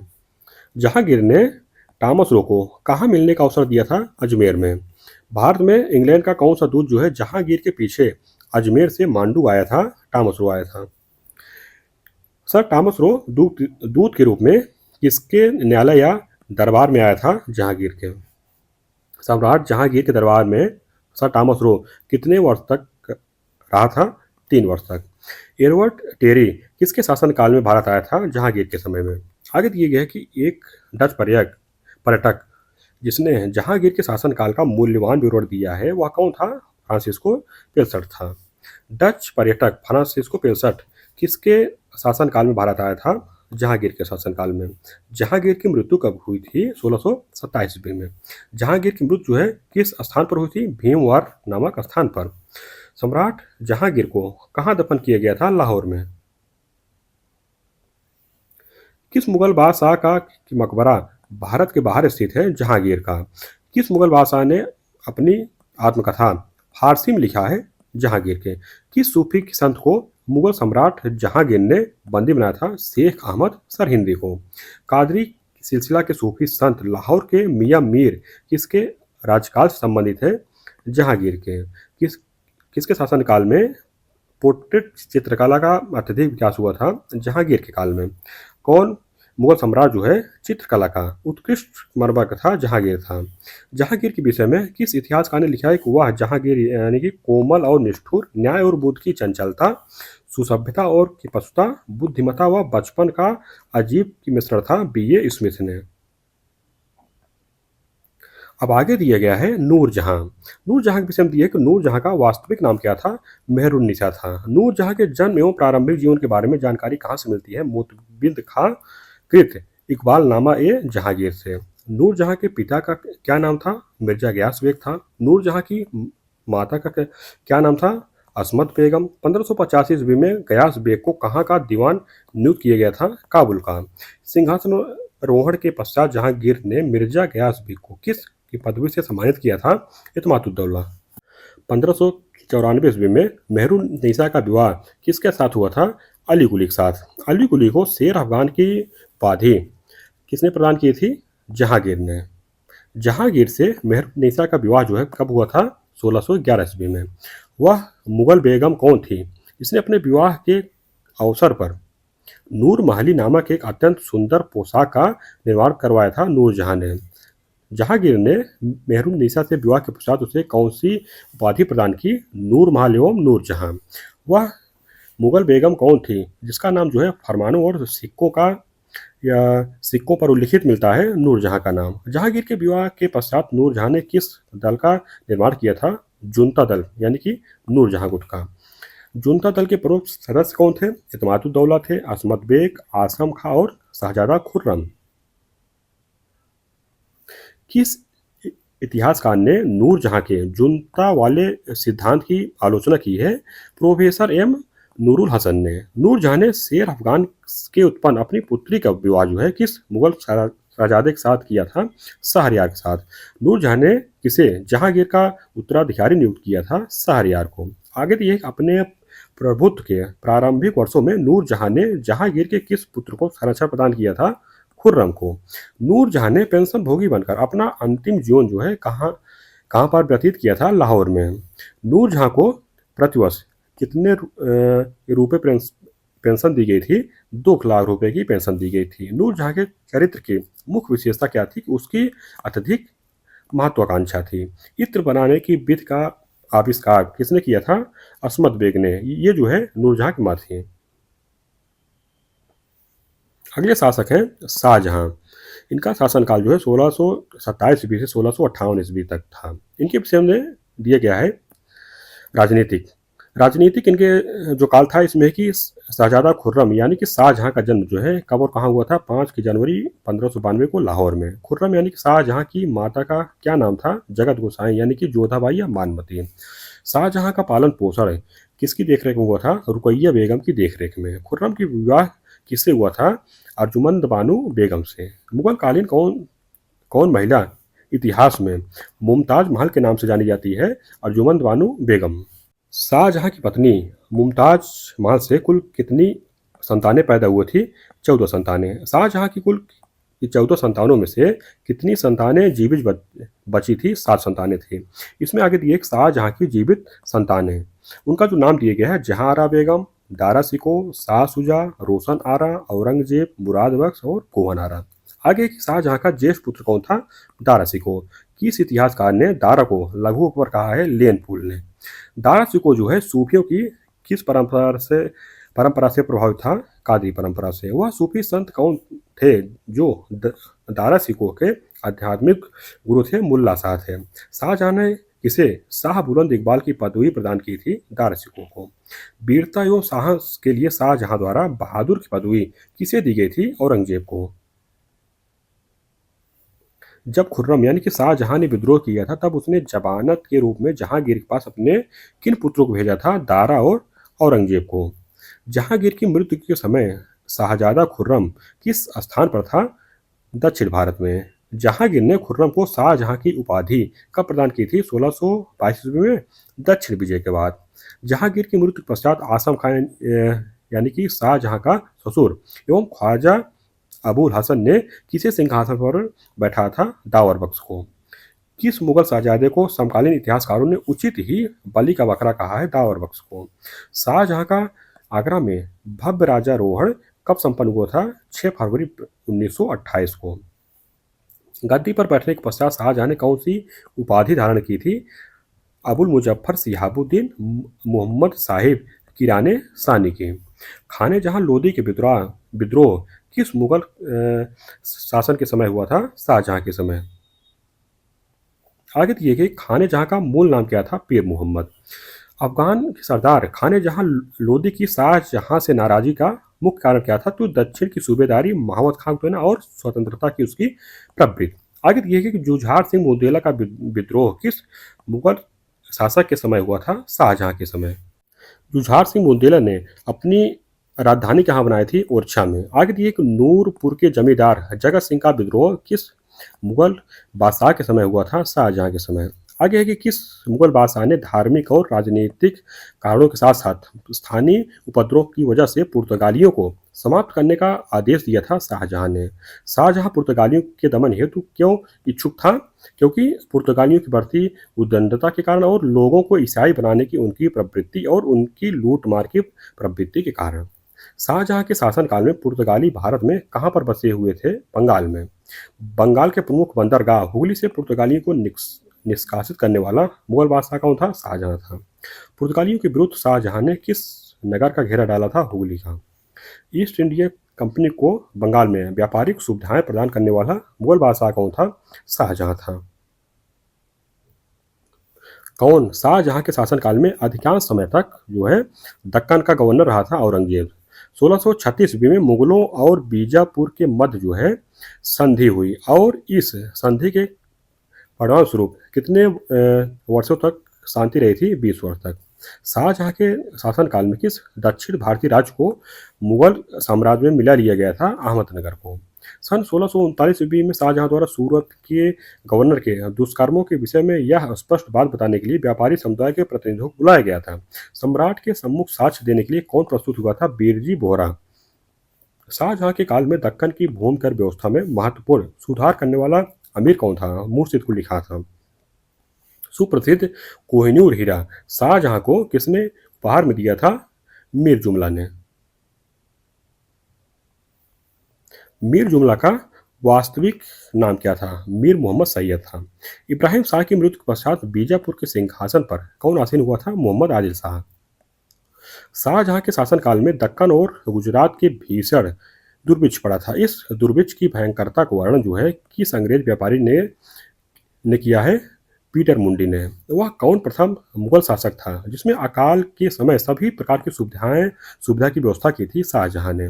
किस मुगल बादशाह ने निष्फल मध्य एशियाई नीति पर खजाने का एक बड़ा भाग व्यय किया था? शाहजहां ने। ईरान के शाह और मुगल शासकों के बीच झगड़े की जड़ में कौन सा राज था? कांधार था। किस वर्ष जो है कांधार शाहजहां के अधिकार से निकल गया था? 1649 ईस्वी में।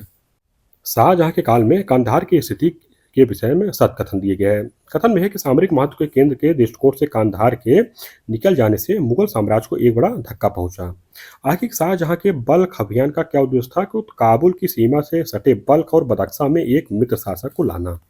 आगे की किसके विरुद्ध शाहजहां ने करतारपुर का युद्ध लड़ा था? गुरु हरगोबिंद सिंह के विरुद्ध लड़ा था। बनारस एवं इलाहाबाद के तीर्थ यात्रा कर की समाप्ति के लिए किसने मुगल बादशाह के सामने बनारस के पंडितों का नेतृत्व किया था? कविंद्राचार्य ने। शाहजी भोसले ने मुगल सेवा किसके समय में स्वीकार की थी? शाहजहां के समय। शाहजहां ने किस मुगल शहजादे को अपना उत्तराधिकारी घोषित किया था? दारा शिकोह को। सिंहासन के लिए शाहजहां के 4 पुत्रों में जो युद्ध हुआ उसे मुगल इतिहास में किस नाम से पुकारा गया है? उत्तराधिकार का युद्ध। धर्मत का युद्ध किसके बीच लड़ा गया था? औरंगजेब तथा दारा शिकोह के बीच। औरंगजेब ने जोधपुर के शासक जसवंत सिंह को 1658 ईस्वी के धर्मत के युद्ध में पराजित किया था। धर्मत जो है किस राज्य में स्थित है? मध्य प्रदेश में। आगे की किस मुगल शहजादे ने उत्तराधिकार युद्ध में पराजित होने के पश्चात श्रीनगर गढ़वाल में आश्रय लिया था? सुलेमान सिकोह ने। अब आगे दिए गए है उत्तराधिकार का युद्ध। इसमें एक तरफ युद्ध दिए गया है और दूसरी तरफ उसकी व्यवस्था, यानी कि किसके किसके बीच हुआ था। इसमें जो है बहादुरपुर का युद्ध हुआ था। ये जो है बनारस के निकट हुआ था। ये कब हुआ था? कि 14 फरवरी 1658 ईस्वी में। इसमें शाह शुजा और सुलेमान सिकोह एवं जयसिंह के नेतृत्व में शाही सेना के बीच हुआ था। और धर्मत के युद्ध ये जो है उज्जैन के निकट है। ये कब हुआ था? 25 अप्रैल 1558 ईस्वी में। औरंगजेब मुराद बख्श की संयुक्त सेनाओं और तथा जसवंत सिंह व कासिम खां के नेतृत्व में शाही सेना के बीच। यहाँ जो दिया गया है ये 1558 नहीं, ये जो है 1658 है। आगे दिया गया है अगला युद्ध सामूगढ़ युद्ध। ये जो है आगरा के निकट है। ये कब हुआ था? 8 जून 1658 ईस्वी में। ये किसके बीच हुआ था? औरंगजेब व मुराद बख्श की संयुक्त सेनाओं और शाही सेना के बीच।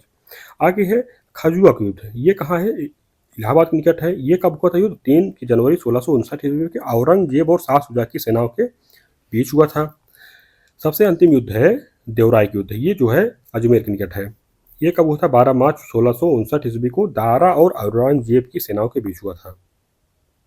आगे सामूगढ़ की लड़ाई किससे संबंधित है? ये शाहजहां के शासनकाल में उत्तराधिकार के युद्ध से थी। सामूगढ़ के युद्ध में औरंगजेब ने किसे पराजित किया था? दारा को। उत्तराधिकार की लड़ाई में दारा शिकोह की अंतिम हार किस लड़ाई में हुई थी? देवराय की लड़ाई में। सामूगढ़ की लड़ाई ने किस मुगल शहजादे के भाग का फैसला कर दिया था? दारा शिकोह के भाग का। अब इनके विषय में दिया गया है विविध। शाहजहाँ के विषय में। तो इनका आगे दिए है कि शाहजहाँकालीन मनसबदारी व्यवस्था के विषय में सत्कथन दिया गया है कि शाहजहाँ ने मनसबदार के वेतन के अनुसार उसके न्यूनतम दैनिक दायित्व को निश्चित करने के लिए वो मापदंड का प्रवर्तन किया। और दूसरा है कि मुगलों को जमा की तुलना में हासिल के बहुत कम पड़ने की हमेशा समस्या होती थी। आगे दिए कि शाहजहाँ के विषय में सही कथन है, इसमें है कि उसने कांधार को खोया, पुर्तगालियों से लड़ाई की, अहमदनगर पर अधिकार किए हैं। आगे दिए कि बर्नियर किसके काल में भारत आया था? शाहजहाँ के काल में। बर्नियर और ट्रेवेनियर नामक विदेशी यात्री जो है किस मुगल बादशाह के शासनकाल में भारत आए थे? शाहजहाँ के समय में। शाहजहाँ ने किस संगीतज्ञ को गुड़ समुद्र की पदवी प्रदान की थी? लाल खां को। आगे दिए गए हैं किस मुगल बादशाह ने सिजदा नामक रिवाज को समाप्त कर दिया था? शाहजहाँ ने। कौन जो है शाहजहाँ के शासनकाल का राज कवि था? कलीन था। पंडित राज जगन्नाथ किस मुगल बादशाह के दरबार से संबंधित थे? शाहजहाँ के दरबार से। किस मुगल शहजादे का उपनाम जो है मखवी था? जहां आरा का। किसके सम्मान में शाहजहाँ ने आगरा किले की मोती मस्जिद का निर्माण करवाया था? जहां आरा के सम्मान में। किस कारण शाहजहाँ के शासनकाल को मध्यकालीन भारत के स्वर्ण काल के रूप में माना जाता है? वास्तुकला के विकास के कारण। शाहजहाँ के शासनकाल में गोपनीय आदेश जो है कहाँ से जारी किए जाते थे? शाहबुज से। किस इतिहास का कथन है कि शाहजहाँ के शासनकाल में मुगल वंश की अवनति का बीजारोपण हो चुका था? प्रोफेसर जमनाथ सरकार के मतलब इनका कथन है। आगे दिए गया है औरंगजेब के विषय में। इनका शासनकाल 1658 ईस्वी से 1707 ईस्वी तक था। इनके विषय में सबसे पहले दिया है राजनीतिक काल का। तो इनमें है कि औरंगजेब का जन्म कब हुआ था? 24 अक्टूबर 1618 ईस्वी को हुआ था। औरंगजेब का जन्म कहाँ हुआ था? दोहद में हुआ था। औरंगजेब किसकी संतान थी? यह मुमताज महल और शाहजहाँ की थी। औरंगजेब का विवाह किसके साथ हुआ था? दिलदास बानो बेगम राबिया बीबी के साथ। आगे दिए औरंगजेब का पूरा नाम क्या था? मुहिउद्दीन मोहम्मद औरंगजेब था। शाहजहाँ ने बुंदेलों के दमन के लिए जो सेनाएं भेजी थी उनका सर्वोच्च सेना नायक किसे नियुक्त किया था? औरंगजेब को। प्रथम बार औरंगजेब को किस अवधि तक दक्षिण का सूबेदार नियुक्त किया गया था? 1636 ईस्वी से 1644 ईस्वी तक। औरंगजेब को गुजरात का सूबेदार कब नियुक्त किया गया था? 1645 ईस्वी में। औरंगजेब की दूसरी बार दक्षिण की सूबेदारी कब प्रदान की गई थी? 1652 ईस्वी में। औरंगजेब का प्रथम राजाभिषेक कब और कहाँ हुआ था? 21 जुलाई 1658 ईस्वी को आगरा में। औरंगजेब का वास्तविक राज्याभिषेक कब हुआ था? 5 जून की 1659 ईस्वी को दिल्ली में हुआ था। राज्याभिषेक के पश्चात औरंगजेब ने कौन सी उपाधि ग्रहण की थी? अबुल मुजफ्फर मुहिउद्दीन मोहम्मद औरंगजेब बहादुर आलमगीर बादशाह गाजी की। इतिहासकार खफी खान ने अपने प्रसिद्ध ग्रंथ मुंतखब उल लुबाब में किस मुगल बादशाह के विषय में लिखा है कि सिंहासनारूढ़ होने के पश्चात उसने विभिन्न प्रकार के 80 करों को समाप्त कर दिया? औरंगजेब के विषय में। अब आगे दिया गया है कि औरंगजेब के फरमान यानी कि राजाज्ञाएं दी गई हैं। तो इसमें है कि सिक्कों पर कलमा अंकित करने की प्रथा जो है बंद कर दी गई। नवरोज का उत्सव मनाना बंद कर दिया गया है। अनैतिक कार्यों को रोकने के लिए मुहतसिब की नियुक्ति की गई। मस्जिदों खानकाहों की मरम्मत व राजकीय वेतन पर इमाम मुअज्जिन व खतीब की नियुक्ति की गई। सभी प्रांतों में भाग की खेती पर प्रतिबंध लगा दिया गया। सन 1669 में ही उसने शाही दरबार में संगीतज्ञों को रखने की प्रथा समाप्त कर दी। 1669 ईस्वी में तुलादान की प्रथा बंद कर दी। सन 1670 ईस्वी में आदेश दिया कि सभी दरबारी जो है प्रणाम करने के लिए सलाम अलैकुम का प्रयोग करेंगे। प्रणाम की हिंदू प्रणाली जो है बंद कर दी गई। आगे 1670 में उसने अपना जन्म दिवस मनाना बंद कर दिया। 1677 ईस्वी में राजाभिषेक के अवसरों पर सरदारों से भेंट लेने या वैभव प्रदर्शन को बंद कर दिया गया। सन 1669 ईस्वी में हिंदू राजाओं के तिलक करने की प्रथा जो है बंद कर दी गई। 1679 ईस्वी में उसने फिर से जजिया लगा दिया। आगे ये किस मुगल बादशाह ने राहदारी तथा पानदारी करों को समाप्त कर दिया था? औरंगजेब ने।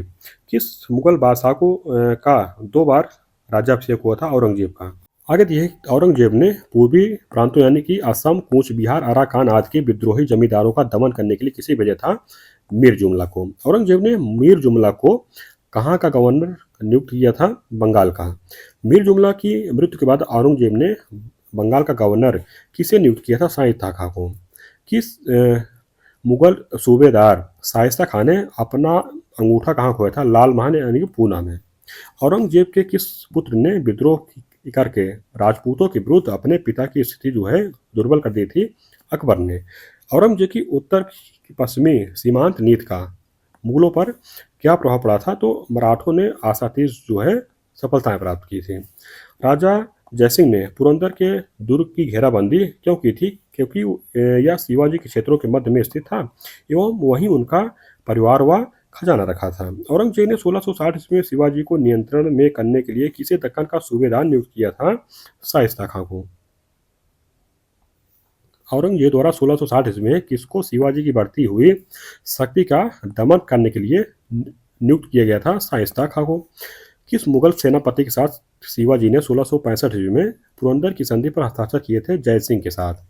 दक्षिण के नासूर ने औरंगजेब को नष्ट कर दिया, उसका गंभीर प्रतिरोध किसने किया था? मराठों ने। औरंगजेब ने दक्षिण में किन दो राज्यों को विजित किया था? बीजापुर एवं गोलकुंडा को। औरंगजेब ने बीजापुर की विजय जो है कब की थी? 1686 ईस्वी में। गोलकुंडा की विजय औरंगजेब ने कब की थी? 1687 ईस्वी में। मदन्ना व अदन्ना किस राज्य के शक्तिशाली मंत्री थे? गोलकुंडा के। औरंगजेब द्वारा किस अंतिम दक्कनी राज्य को मुगल साम्राज्य में शामिल किया गया था? गोलकुंडा को। 1687 ईस्वी में जब औरंगजेब ने गोलकुंडा के किले पर अधिकार किया, उसमें गोलकुंडा का शासक कौन था? अबुल हसन कुतुब शाह था। आगे दी है कि मनुची कहता कि जजिया फिर से लादे जाने का सरदारों के एक समूह ने जबरदस्त विरोध किया, जिसका नेतृत्व किया था राणा राज सिंह ने। औरंगजेब के शासनकाल में मेवाड़ का शासक कौन था? राज सिंह था। राजपूतों के प्रति औरंगजेब की नीति परिवर्तन का प्रमुख कारण क्या था? अत्यधिक महत्वाकांक्षा थी।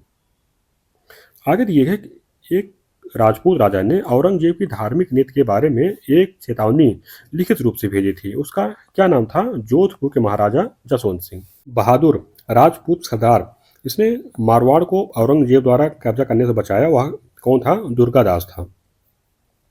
जयसिंह को राणा की उपाधि किस मुगल सम्राट ने दी थी? औरंगजेब ने। मिर्जा राजा की मुगल पदवी किसे प्रदान की गई थी? जयसिंह को। छत्रसाल का विरोध किसके शासनकाल से संबंधित है? औरंगजेब के शासनकाल से। किस मुगल बादशाह के अंतर्गत मुगल सेना में सर्वाधिक हिंदू सेनापति थे? औरंगजेब के अंतर्गत। वह विदेशी यात्री कौन था जो उत्तराधिकार के युद्ध में औरंगजेब द्वारा पराजित हो जाने पर दारा सिखों के सार्वजनिक रूप से अपमानित किए जाने का प्रत्यक्षदर्शी था? बर्नियर था। अंग्रेजों ने बंबई की किलेबंदी करने की अनुमति मुगल सम्राट से किस आधार पर मांगी थी? कि उभरती मराठा शक्ति का सामना करने के लिए। निकोलो मनुची जिसने औरंगजेब के शासनकाल का विवरण दिया है, कहाँ का निवासी था? वेनिस का था। स्टोरियो डी मुगोर ग्रंथ का रचयिता कौन है? निकोलो मनुची है। विलियम नॉरिस के नेतृत्व में एक मिशन जो है व्यापारिक सुविधाएं प्राप्त करने के लिए किस मुगल सम्राट के दरबार में उपस्थित हुआ था? औरंगजेब के दरबार में। औरंगजेब ने किस अंग्रेजी नौसैनिक बेड़े को पराजित किया था और उसका सेना नायक कौन था? सर जॉन चाइल्ड था। अब आगे दिए गया है कि औरंगजेब के समय हुए विद्रोह। एक तरफ विद्रोह दिया गया, उसका वर्ष दिया गया, नेतृत्व कर्ता दिए गए हैं। जाटों के विरुद्ध हुआ 1669 ईस्वी में था। इसके नेतृत्वकर्ता जो है गोकुला राजाराम चूड़ामन थे। सतनामी के विरुद्ध 1672 ईस्वी में नारनौल और मेवात के सतनामी जो है साधुओं के नेतृत्व में। सिख विद्रोह हुआ था 1675 ईस्वी में। औरंगजेब की मृत्यु पर्यंत ये जो है चलता रहा। इसके नेतृत्वकर्ता थे गुरु तेग बहादुर को प्राणदंड दिए जाने के पश्चात जो है सिख गुरुओं द्वारा। अब आगे है राजपूतों का विद्रोह 1679 से 1709 तक। किसके नेतृत्व में? धार्मिक कारण से राजपूतों के द्वारा। बुंदेला विद्रोह जो है 1661 ईस्वी में चंपत राय के नेतृत्व में। अफगान विद्रोह 1666 से 72 ईस्वी में भागू अकमल खां के नेतृत्व में। संत रामदास जो है किस मुगल बादशाह के समकालीन थे? जहांगीर, शाहजहां और औरंगजेब के।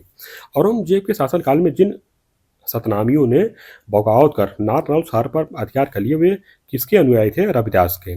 सतनामियों ने किसके विरुद्ध युद्ध किया था? औरंगजेब के विरुद्ध। औरंगजेब के विरुद्ध किस विद्रोह में राजनीति से अधिक कृषकों की पृष्ठभूमि महत्वपूर्ण थी? सतनामी विद्रोह की। किस आधुनिक इतिहासकार ने सतनामी विद्रोह को औरंगजेब की धार्मिक नीतियों के विरुद्ध में हिंदू प्रतिक्रिया की संज्ञा दी है? जदुनाथ सरकार ने। औरंगजेब की मृत्यु कहाँ पर हुई थी? अहमदनगर में। औरंगजेब की मृत्यु कब हुई थी? 1707 ईस्वी में। औरंगजेब ने लगभग कितने वर्षों तक शासन किया था? लगभग 50 वर्षों तक। किस शासक के समय मुगल प्रांतों की संख्या सर्वाधिक थी? औरंगजेब के समय। किस मुगल बादशाह को जिंदा पीर कहा जाता था? औरंगजेब को। मुस्लिम औरंगजेब को जिंदा पीर आलमगीर के नाम से पुकारते थे, इसका क्या कारण था? औरंगजेब का सात्विक जीवन। औरंगजेब के द्वारा गाजी की उपाधि धारण करना उसकी किस प्रवृत्ति का प्रतीक था? असहिष्णु एवं जिहादी का।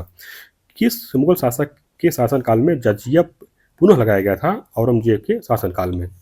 औरंगजेब ने जजिया किस वर्ष लागू किया था? 1679 ईस्वी में। किस मुगल सम्राट ने अपनी वसीयत छोड़ी थी जिसके अनुसार उसकी मृत्यु के उपरांत मुगल साम्राज्य को उसके 3 जीवित पुत्रों के बीच बांटा जाना था? औरंगजेब ने। औरंगजेब का राजत्व राजत्व आदर्श किस पर आधारित था? इस्लामी सिद्धांतों पर आधारित था। औरंगजेब के शासन का आधार क्या था? कुरान था। औरंगजेब के राज का आदर्श क्या था? दारुल दारुल हर्ब को दारुल इस्लाम में बदलना। कट्टर धार्मिक मुसलमान होते हुए एक साथ पांचों नमाज कौन मुगल बादशाह जो है अदा करता था? औरंगजेब ने। जनता को झरोखा दर्शन देने की प्रथा किसने समाप्त की थी? औरंगजेब ने। औरंगजेब के विषय में सत्कथन दिए गए हैं कि औरंगजेब ने सिजदा पर प्रतिबंध लगाया। औरंगजेब के विषय में सही कथन दिए गए हैं कि औरंगजेब ने मुगल दरबार में संगीत को निषिद्ध कर दिया था। आगे दिए कि इस्लाम के प्रचार के लिए मुगल शासक औरंगजेब ने राजकीय अधिकारियों की नियुक्ति की। यह अधिकारी कौन थे? मुहतसिब थे। औरंगजेब ने 1663 ईस्वी में सती प्रथा पर पूर्ण प्रतिबंध लगा दिया था। इसके पूर्व किस मुगल शासक ने सती प्रथा को बंद करने का प्रयास किया था? अकबर ने। दारा सिकों को मुलहिद किसने कहा था? औरंगजेब ने। औरंगजेब के शासनकाल में हिंदुओं के धार्मिक मेलों पर कब प्रतिबंध लगाया गया था? सन 1668 ईस्वी में। औरंगजेब के चरित्र की मुख्य कमजोरी क्या थी? कि वह अविश्वासी था।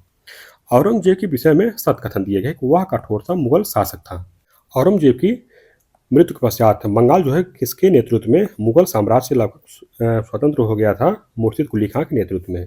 मुगल सम्राट द्वारा नियुक्त बंगाल का अंतिम गवर्नर कौन था? मुर्शिद कुली खां था। मुगल साम्राज्य के विघटन के संदर्भ में किसको वजीर गाजीउद्दीन इमादुल मुल्क ने अपदस्थ किया था? अहमद शाह को। अब आगे दिए गया है औरंगजेब के विषय में विविध है। विविध में कि मिर्जा राजा जयसिंह द्वारा 1665 ईस्वी में पुरंदर के घेरे के समय कौन सा यात्री उपस्थित था? मनुची था।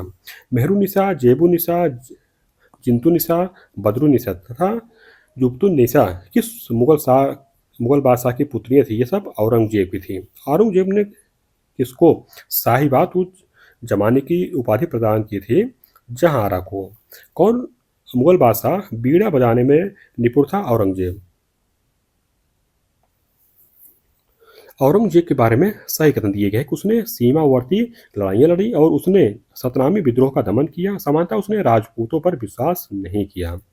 आगे दिए कि नवाब शाइस्ता खान ने फ्रांसीसी को चंद्रनगर किस सन में दिया था? 1674 ईस्वी में। बीरजू बोहरा, मलय चिट्टी और अब्दुल गफूर बोहरा ये कौन थे? ये मुगल काल के सबसे धनी व्यापारी थे। यह शिकायत की जजिए के तहत लाखों में इकट्ठा की गई रकम का थोड़ा हिस्सा शाही खजाने तक नहीं पहुंचा था। औरंगजेब के शासनकाल के किस इतिहास द्वारा ये जो है शिकायत की गई थी? खफी खां के द्वारा। सन 1666 ईस्वी में औरंगजेब के आदेश पर शेख निजाम की अध्यक्षता में 6 व्यक्तियों द्वारा संकलित फतवा आलमगीर क्या थी? प्रशासनिक नियमों की पुस्तक थी। आगे एक मिल्कियत किस भाषा का शब्द है? अरबी भाषा का शब्द है ये। अब आगे दिया गया है कि भरतपुर का जाट राज्य, इसमें दिए कि भरतपुर में स्वतंत्र जाट राज्य की स्थापना किसके द्वारा किया गया था? चूड़ामन एवं बदन सिंह के द्वारा। सर्वप्रथम किस जाट नेता एवं जमींदार ने मुगलों के विद्रोह किया था? तिलपत के जमींदार गोकुल के द्वारा। तिलपत के जमींदार जो है गोकुल ने मुगलों के विरुद्ध विद्रोह कब किया था? 1669 ईस्वी में।